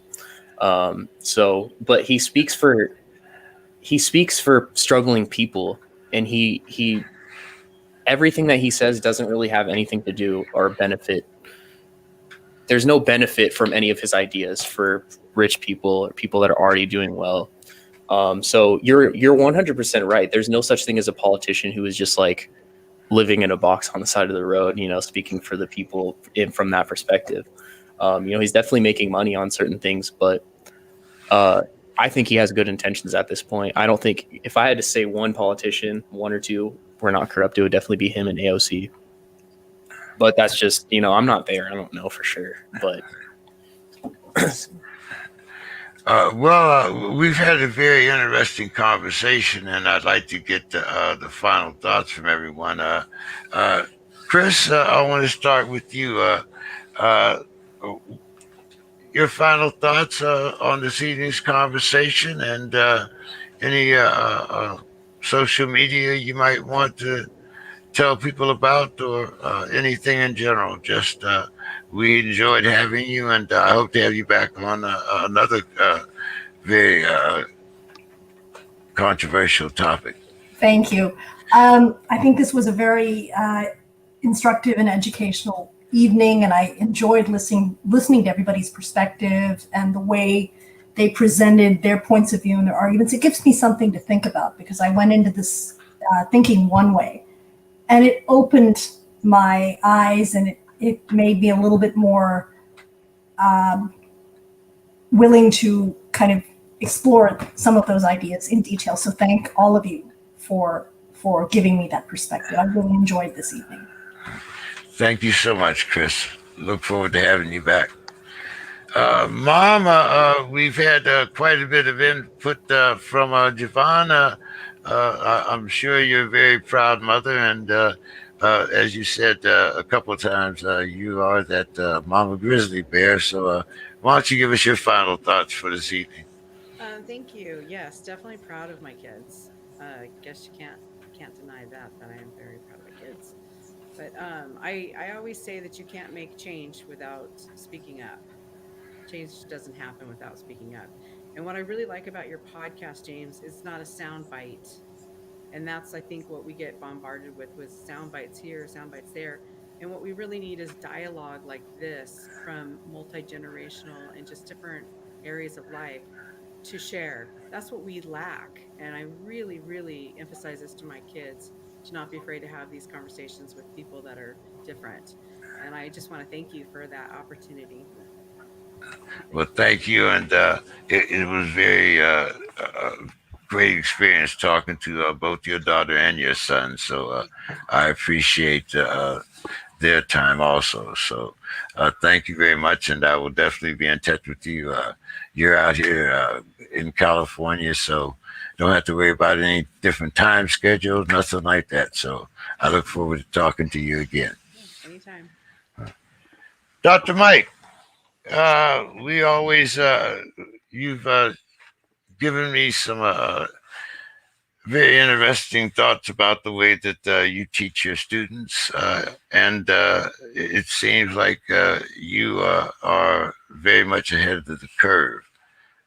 So why don't you give us your final thoughts for the evening? And if you want, you can tell anybody about any social media or projects you have going. Awesome. Yeah, I appreciate it, James. I always love, this is probably my 5th or 6th time being on. I love this. The format you provide is exactly what we need. Part of the reason I'll say it again, this country is so divided is because we've stopped listening to other people, and we've started reinforcing systematically our own thoughts in filter bubbles. And to have a conversation with people with different perspectives about really interesting, hard subject matter it's like a breath of fresh air. I leave this podcast feeling energized and more optimistic. So I just really appreciate the forum, my friend. And if anyone wants to learn more about, my educational consulting, the website is instructionaldesignerd.com, and the N in design and nerd are the same. So instructional design nerd. Thanks again, my friend. Thank you, and I look forward to having you back. Javon, I'm going to give you the last word. Generation Z here. I hope to have you and your sister both back. As a matter of fact, maybe on the next podcast, I'll have you two together, and we'll let Mom sit at home and watch. But why don't you give us your final thoughts? Anywhere we can find you on social media or anything of that nature. Well, thanks for having me, sir. I think it's awesome to be able to, have a voice as someone of the younger generation, to assuming like most of the people listening are older. So I think it was really cool to come here and just speak for a generation, hopefully for mostly everyone in the generation. And I love doing things like this. This isn't the first time I've talked about issues like this in a group. So I think it's really awesome what you're doing. I think the podcast is really cool. You bring up really controversial subjects that need to be talked about. And you find some cool people to be on here and talk about it. So thanks. Awesome opportunity. And I'm definitely down to come back again. All right. Well, hey, thank everyone. And I look forward to having you all back again in one show or another. So thank you all. And my last half hour of the show, I dedicate to the San Diego Black Panther Party. You're all willing to, you can stay around and participate or just listen. And I want to thank you very much, like I said, for your time. Right now, I'm bringing in Mr. Robert Ward Williams. He is the chairman of the San Diego Black Panther Party. And Brother Williams, how are you tonight? I'm good. I'll follow the people, Brother James. I'm doing well. Okay. I see Brother Karan is also in here with you, so I'm going to bring him in also.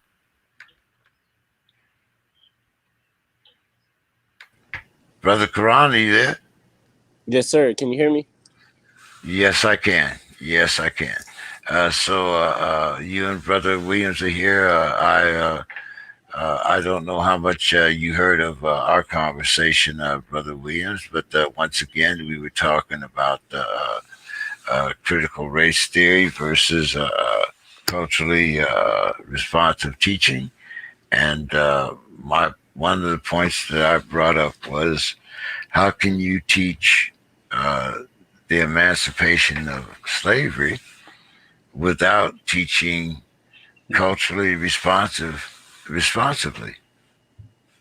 Well, I don't think you can. The thing about this is, to those that have benefited, from the existence of slavery and everything that it brought to this country, everything that it did to make this country the dominant factor and force that it is afraid, really, when it boils down to it, is afraid to address the pains, the emotions, the disparity, and the continuation of the benefits of everything that goes along with having a people, to what I call, to be able to constantly prey upon as second-class citizens and all that goes along with that.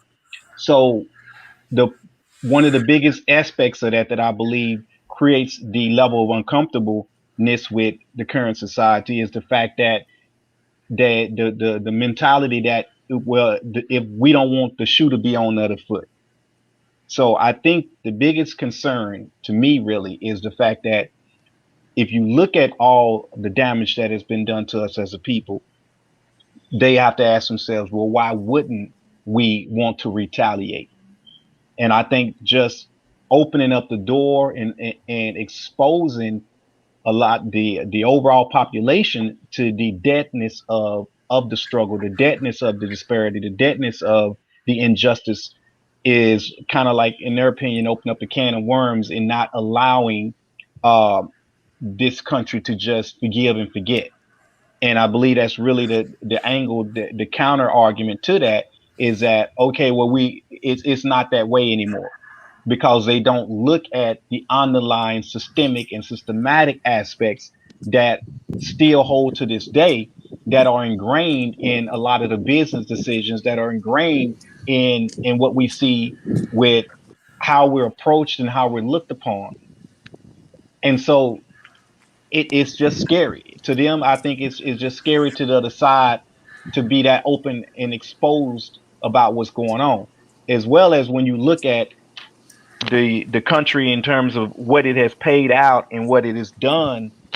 When you really try to put a price tag on what needs to be done to repair us, it's going to create an imbalance in their eyes, in terms of, well, we once were on top, or we once benefited, or we're trying to even things out, and now you're going to just basically flip the tables. And capitalism really can't survive off of that type of reparations deal. And that's how I see it. I mean, if they really give reparations to the level that it needs to be given to our people, then how will they support capitalism? How will the capitalist system not fold? And I think that's the main thing that creates the scariness of addressing it from the stance of completely righting the wrongs. Yeah, it's interesting that you say that, because the young men that I had on, Generation Z, had kind of said the same thing that you did about in order for society, the new society, to survive, that capitalism might have to die. That's true. And keep in mind, I mean, the whole bottom line to the existence of slavery was based off capitalism, was based off of making as much as possible. Let's just look at the raw definition: making as much as possible without having to pay out or pay back to those that you take advantage from. It is to capitalize off of a given situation and continue to increase those gains year after year after year. This society is based upon, I mean, everything we do in the corporate world, everything we do in the political world is all based on being able to project your next year's budget higher than the previous year, project your next year gains higher than the previous year. And how do you do that? And how do you keep a society marching along with that same pace? Is you create this illusion of that your property value and that what you own is worth more, so that basically the ceiling, as it applies to taxes, the bracket keeps going up, and the idea is to make you think that the grass is green on the other side, so that you'll go from a 2-bedroom to a 3-bedroom, or nicer 3-bedroom to even a larger 3-bedroom. All along, all that's happening is the ceiling keeps increasing. Nothing is really exchanging higher levels of value, but what you're doing is you're playing right into the hand of the higher tax market, which basically funds the government, which basically funds all of the services, which basically funds everything that has to do with keeping all of the departments and everything in a position to be able to increase the budget. You can't increase the budget if there's nothing to increase it from. So even when we see a lot of these bills and a lot of the things that are going to give us quote unquote kickbacks, the idea, like they say, is to entice the economy to recover. And in doing so, meaning that you spend more. So the idea is to spend, not to save, but to spend. And the only way people can continually spend, and that spend benefits the capitalistic engine, is that you don't deal with accountable spending, is that you spend indiscriminately in order to try to keep up with what's going on around you. So the idea of consumerism is just an out of control monster, and the only way to address it is to widen the road. It's an ever increasing construction format to where the road has to continue to widen. Well, this is your time, Brother Williams. So I'm going to turn the time over to you and Brother Karan. All right. Well, one of the things that I did want to address, and it's a touchy subject, but at the same time, it's some of the things that we've talked about already, and that's the brother Otha Wallace, and that was involved in a police shooting right there in Florida. The deal that I wanted to bring to the table about that, and one reason I want to address it is because obviously it then came out that he had affiliation with organizations like INFACT, as well as just recently recruited into the organization of the new Black Panther Party. And so by these type of things being emphasized on that situation, it is drawing more of the narrative and more the perspective about why, quote unquote, America needed to address Black identity extremism, why America needed to address and tone down the quote unquote radicals. And I just want to speak on the aspect of what I see happening is the militarization of human relationships. I talked before about how basically the police has become so militarized that officers see themselves as being in a war zone. So what we're seeing is a backlash from the perception of an ever increasing threat in hostile occupation, which is what you find in a ground war. So both sides of the community and the law enforcement are being divided by the definition in terms of the reality of their existence. It seems to me that people are starting to come out of their COVID-19 caves to a world much different than what they were, prior to COVID. And we're having to relearn social interaction skills. And doing what is right is by addressing systematic ills is getting attacked by those that see a compromise on the horizon, which I think goes into the aspects of why critical race theory is, more and more trying to continue to try to be suppressed. And so from that, let me see what Brother Karan would like to say from a younger generation and a different perspective on that. Hey, right on, and all power to the people, brother. I wanted to come at the CRT from a revolutionary standpoint, or a re-evolution, or creating something new that hasn't been done before and being met with the resistance that we see today. So what we're talking about is the resistance, and that's what galvanizes the media and the people to pay attention in the wrong way to a certain thing.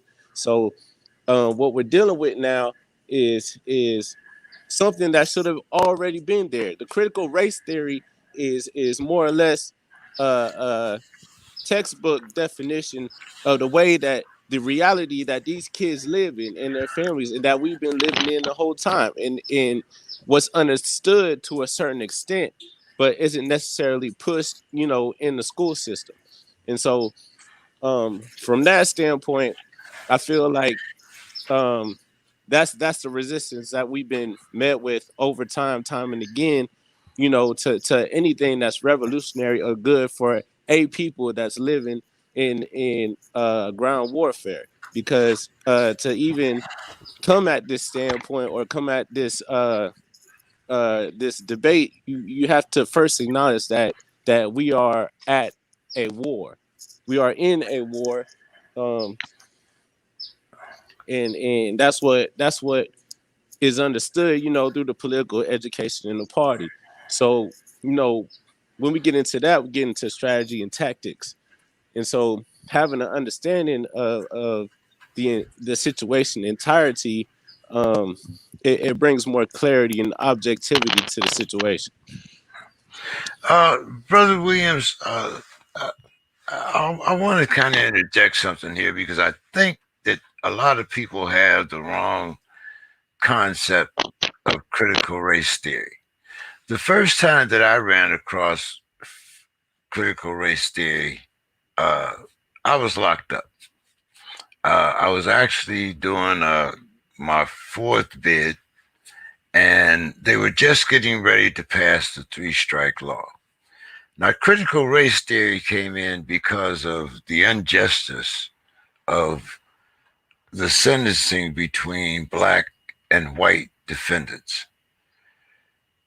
At no time when I was in elementary school or even junior high school was critical race theory a part of my education. Now, cultural, that's something different. But critical to me was actually a legal term, and you don't even start learning about history, at least as they teach it here in America, until the 8th grade and above. Once you get to college, then if you're involved in legal or something, maybe social justice, then you learn more about critical race theory. So I'm wondering how we even got to this argument, because critical race theory is something that is actually a legal definition that is meant to keep black and brown minorities incarcerated.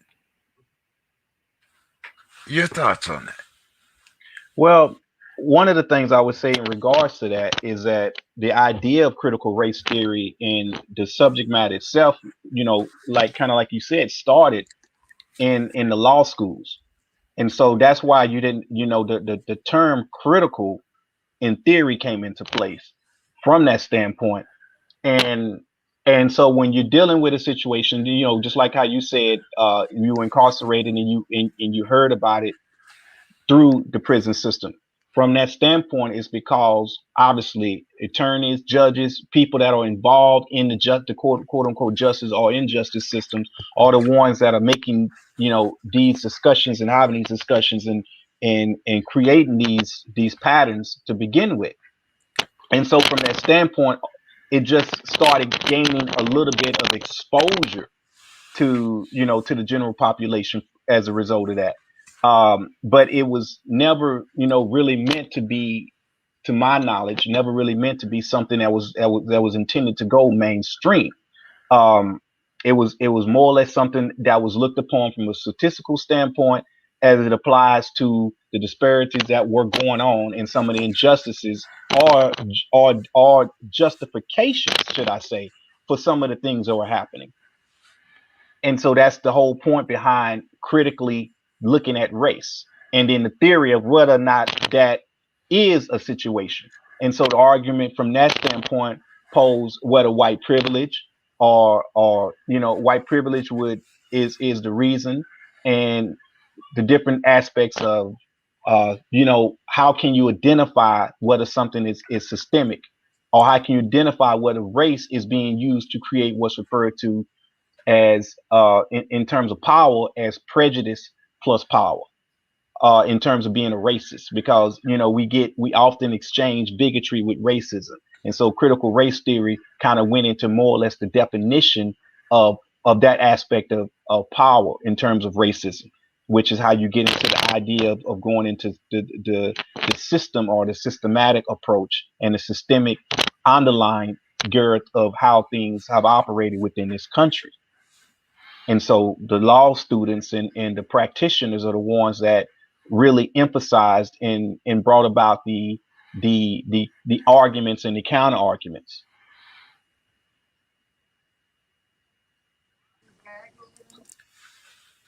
So that's my thoughts on that. Yeah, absolutely. And I feel like just as we have pushback in the adoption of free breakfast for children, we're seeing in the same manner where we're dealing with teaching our kids and teaching our people education about our true selves and knowledge, and then seeing that make its way into the education system. So we have to draw those parallels and heighten the contradictions, to really look at this objectively. Um, uh, I found that the most feared weapon of white society is an educated black man. But a lot of us want that education to come to us. Brother Williams, how do we self-knowledge? I mean, the material is there. Right. If you know how to look up YouTube on Facebook, you can look up what happened to your people or what happened to your history. Why are we so, especially in this day of like I always say, instant gratification? You can Google anything and get it up in 2 or 3 minutes. Are we too proud to take the time to look it up? Is this another one of those situations where we have our hands out instead of our eyes open? Well, I like to address it from this standpoint. Let me just use an analogy. The analogy I want to use just kind of goes into our diet, our physical diets, which also complement our mental diets as well as our spiritual diets.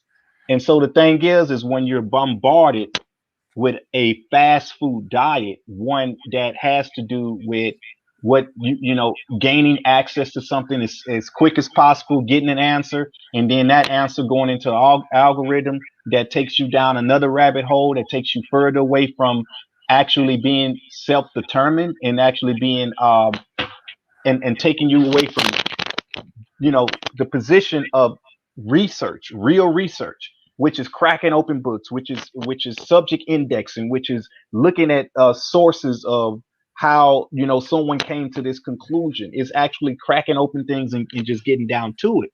This society has us on a fast food diet. Being on a fast food diet, people don't take the time to embrace learning, to embrace the process of what it means to be academically astute and want to learn things out and figure things out for themselves. So society is what's being pushed on society is not for us to be self-determined, not for us to think of our education and our academic knowledge for the sake of bettering ourselves. It's tied again, like I say over and over again, it's tied to the dollar. What you learn has to directly equate, something that has to do with putting money in your pocket. So most people are geared, when it comes to learning anything, they're geared toward learning something that is based on how much money they can make, which just spins you right back into the system that is creating the problem in the first place. We're not geared and we're not attracted to, going back to your diet, what we find to be attractive is not learning ourselves, is not learning who we are so that we can be a self-determined people.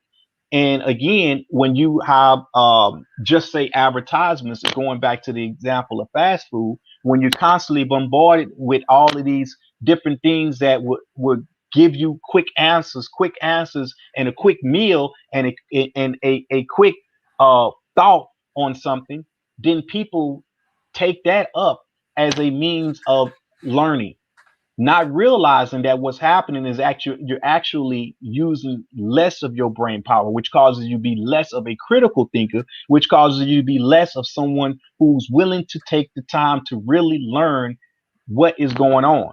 Instead, you want instant food, you want instant answers, you want instant results, which is also why we become so emotionally unstable, is because when we can't figure it out right away, we become explosive. And that's kind of why I use that example going back to coming out of our COVID caves.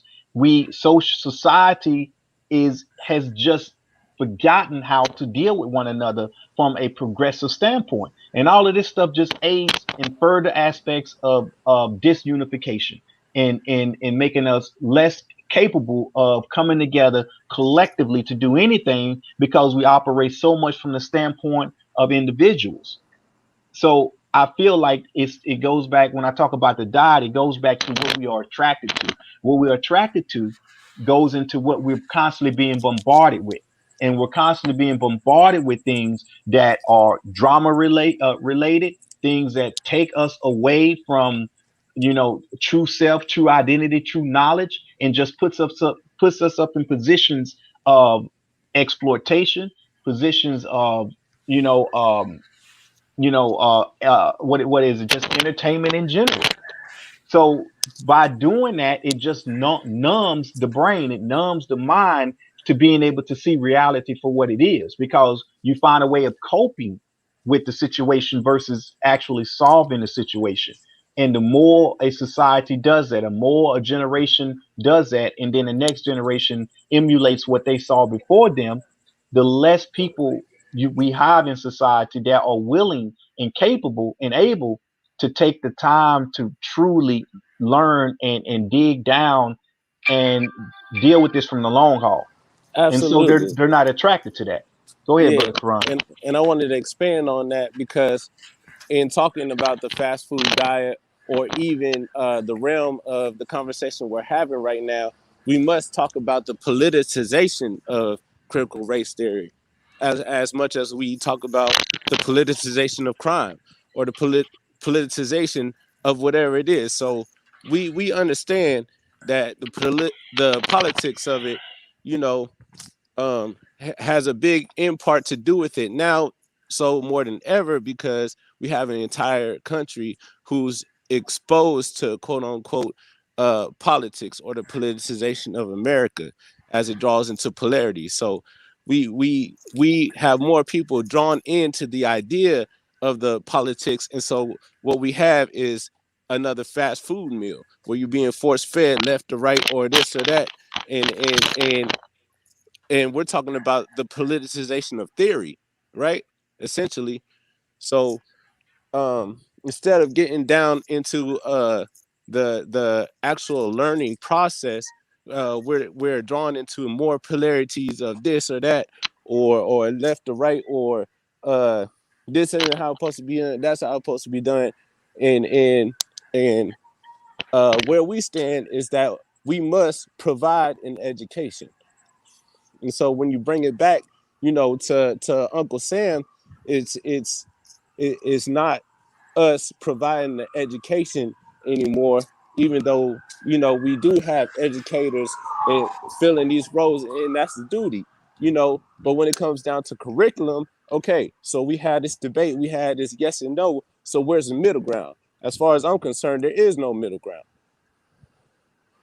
Well, I would definitely agree with you there in the sense of not only is there no middle ground, but there's also no middle class. But Brother Robert, it also sounds to me like, especially going back to, when you're talking about war and combat, I know what it's like to be in survival mode. And it seems like you're telling us that we have to be survivalists, but why can't we be a society that thrives rather than one that survives? I'm actually not saying that we should be a society that survives. I'm saying that we're being pushed into positions to where that is the way, that is all they want you to do, is to survive. In actuality, with the Panther Party, we emphasize that, for instance, what you had in the past were survival programs, that these survival programs that we had need to evolve into what we call living programs, which living programs operate from the concept of self-determination. In order to be self-determined, it kind of goes back to what I said. Our mental fast food diets need to change, and they need to emphasize proper nutrients that are going to teach us the things that we need to know as a people. And Absolutely. so in order to come out of survival, we are forced to have to take things the right path. There's no easy and shortcut to dealing with projecting yourself in a position of being self-determined. There's no easy way to deal with this. So when you talk about, for instance, within our platform, when we say we're gaining our freedom, freedom means that, let's just look at it from the perspective of a business owner versus someone that goes to a 9 to 5. As a business owner, you're accountable for your product. You're accountable for making sure that you're able to market yourself. You're accountable for making sure, if you're dealing with retail, you're making sure that your store is in order, that you have all of your insurance, you have your overhead, that you have your stock. You have to be responsible for everything that it takes to what? Put yourself in a position of being in control of your business. Whereas if you are a 9 to 5er, basically what you do is you are earning a wage for participating in a larger scheme of something that is owned by somebody else. So it's not about minding your business, it's about putting someone else's business in the hands of you, and you operate in their business as if it was your business. And it takes Exactly. a lot of that weight off you. And so from that standpoint, it makes your lifestyle a lot easier so you can survive versus having to live. So freedom requires you to actually have to do the hard legwork of thinking things through to the point of the next of what's going to take place, 10 steps down the line. And so as a And that society, we have to be able to do the same thing. Go ahead, Brother Karan. right on, brother. And I wanted to interject into that. A saying we have in the party is that we as a people and as a nation, as an African nation, and as a lost African nation here in America must outpace the pace of oppression. And so when we get into what the educators gonna do and what they're not gonna do and what they gonna be able to do and the pushback and all this, okay, yeah, that's one thing we got in the notifications in the media and all these things, which is important in the dynamic of what they're finally gonna try to attempt to do in our public school system. But regardless, we need to outpace the pace of oppression in a 3D environment or in an environment of a trifactor of family, individual, and community. They say it takes a village. So we are the village and we always have been. So the debate is on, are we going to push this in our school system? Are we not? The backlash. But either way it goes, these kids, the youth, need to be taught. They need to be educated about their true selves and the knowledge of our nation. And so as it stands, I feel like the conversation needs to be about the curriculum that we getting at home. Like the brother said, like the chairman said, you put certain things in someone's hands and then you get to let go. Or I don't even know if certain people have even picked up the reins.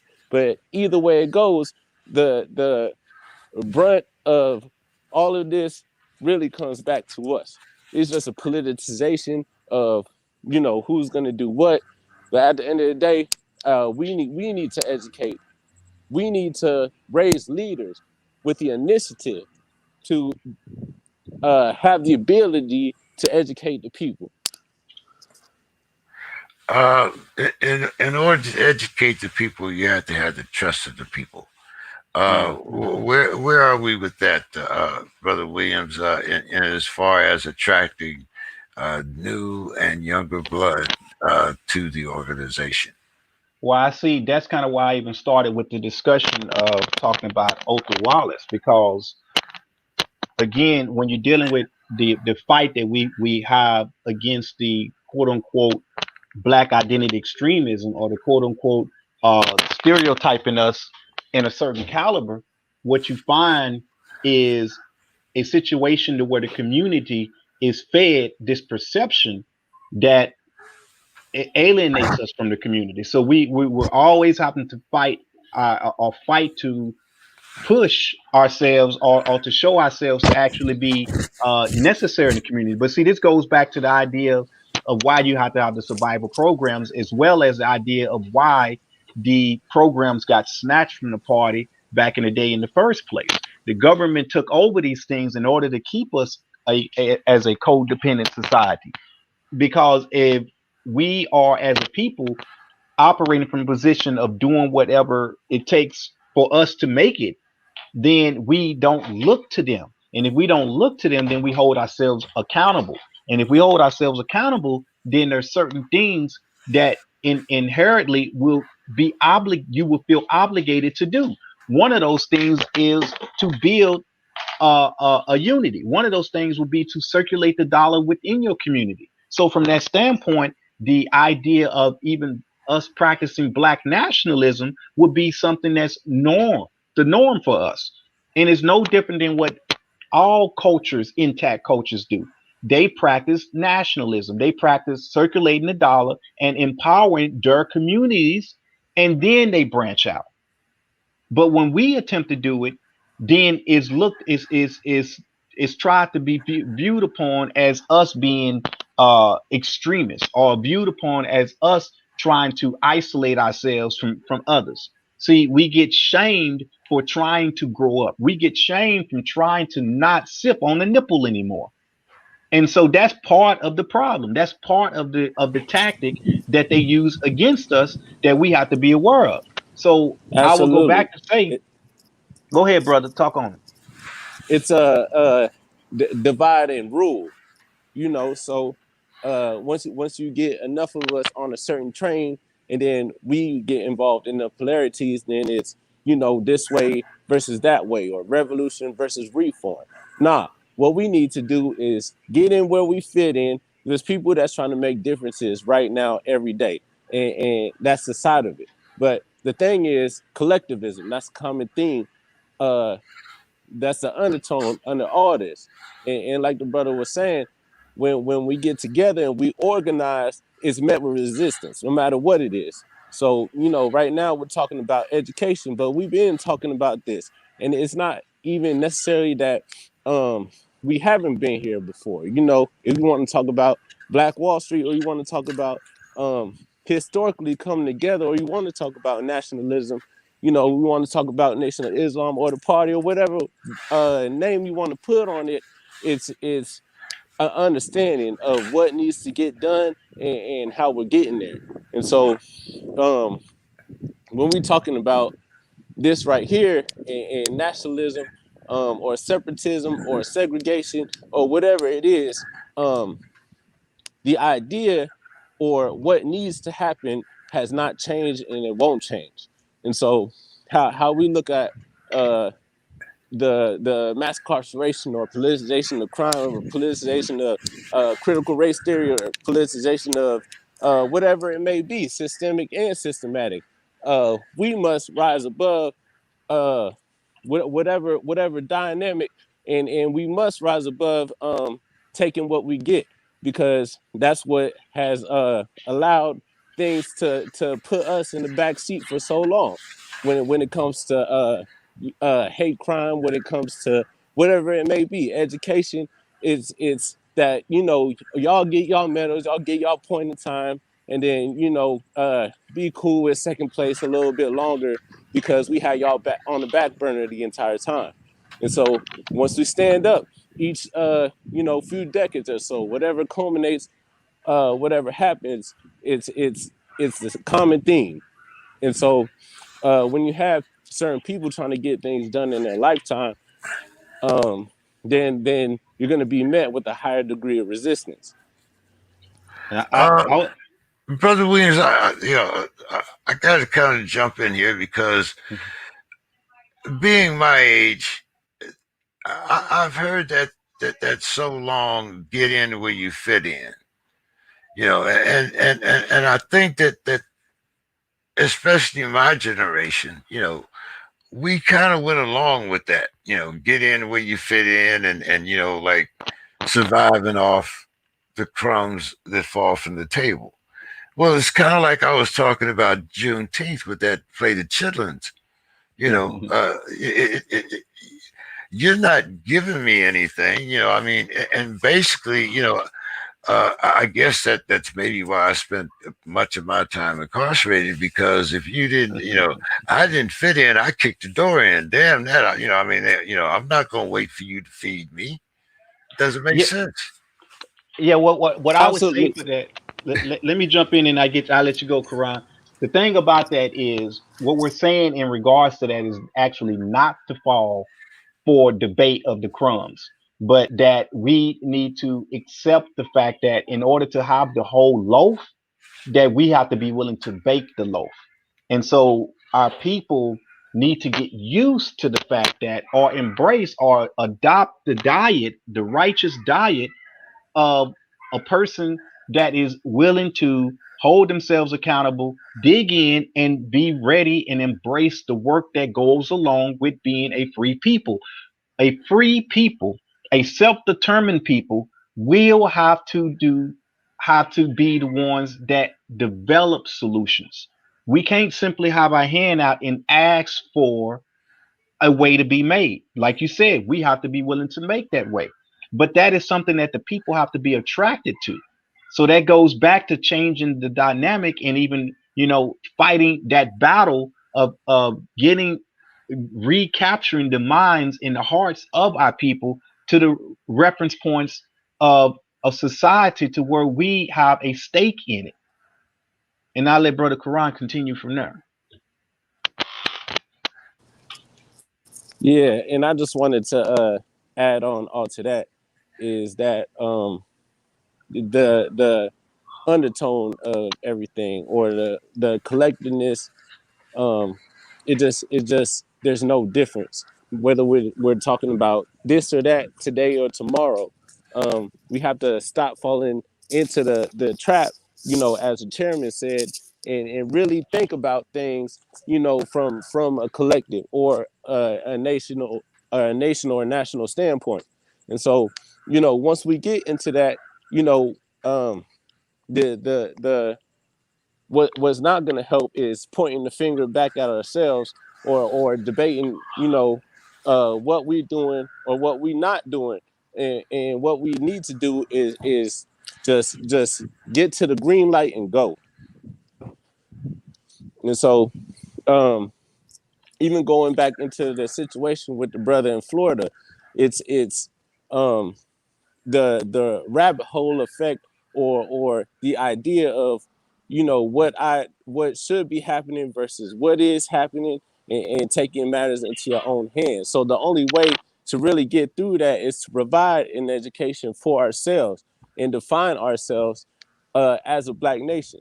And Black power is to develop what's in the best interest, define, develop, and defend what's in the best interest of the people.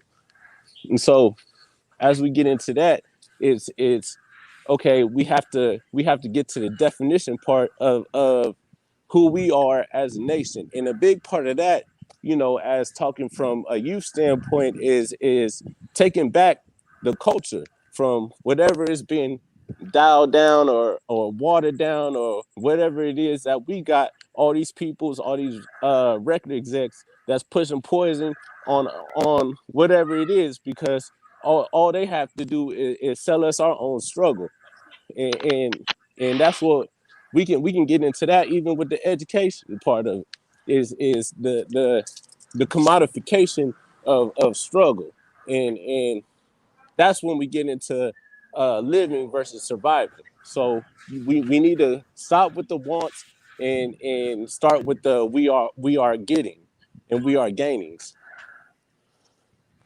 I definitely agree with you. Brother Williams, as always, great having this conversation. I look forward to having our next conversation, which will be July 5th, I believe. Do you have any events coming up? Can you give us any final thoughts? We'll probably start with Brother Quran. Give us your final thoughts and any programs you might have available for people to know more about the San Diego Black Panther Party. Yes, sir. So we have a back to school drive every Wednesday lined up at MLK Park at 6401 Skyline Drive. Again, every Wednesday from 5:30 to 7:30 p.m. at MLK Park on Skyline at 6401 Skyline Drive. Come through, drop off supplies for the kids, and then we'll be out there and continue to build with us and empower the youth. Brother Williams? Just like to reiterate the fact that what we're all talking about here and what we like to push in terms of the party line, the Black Panther Party line, is that let's embrace holding ourselves accountable.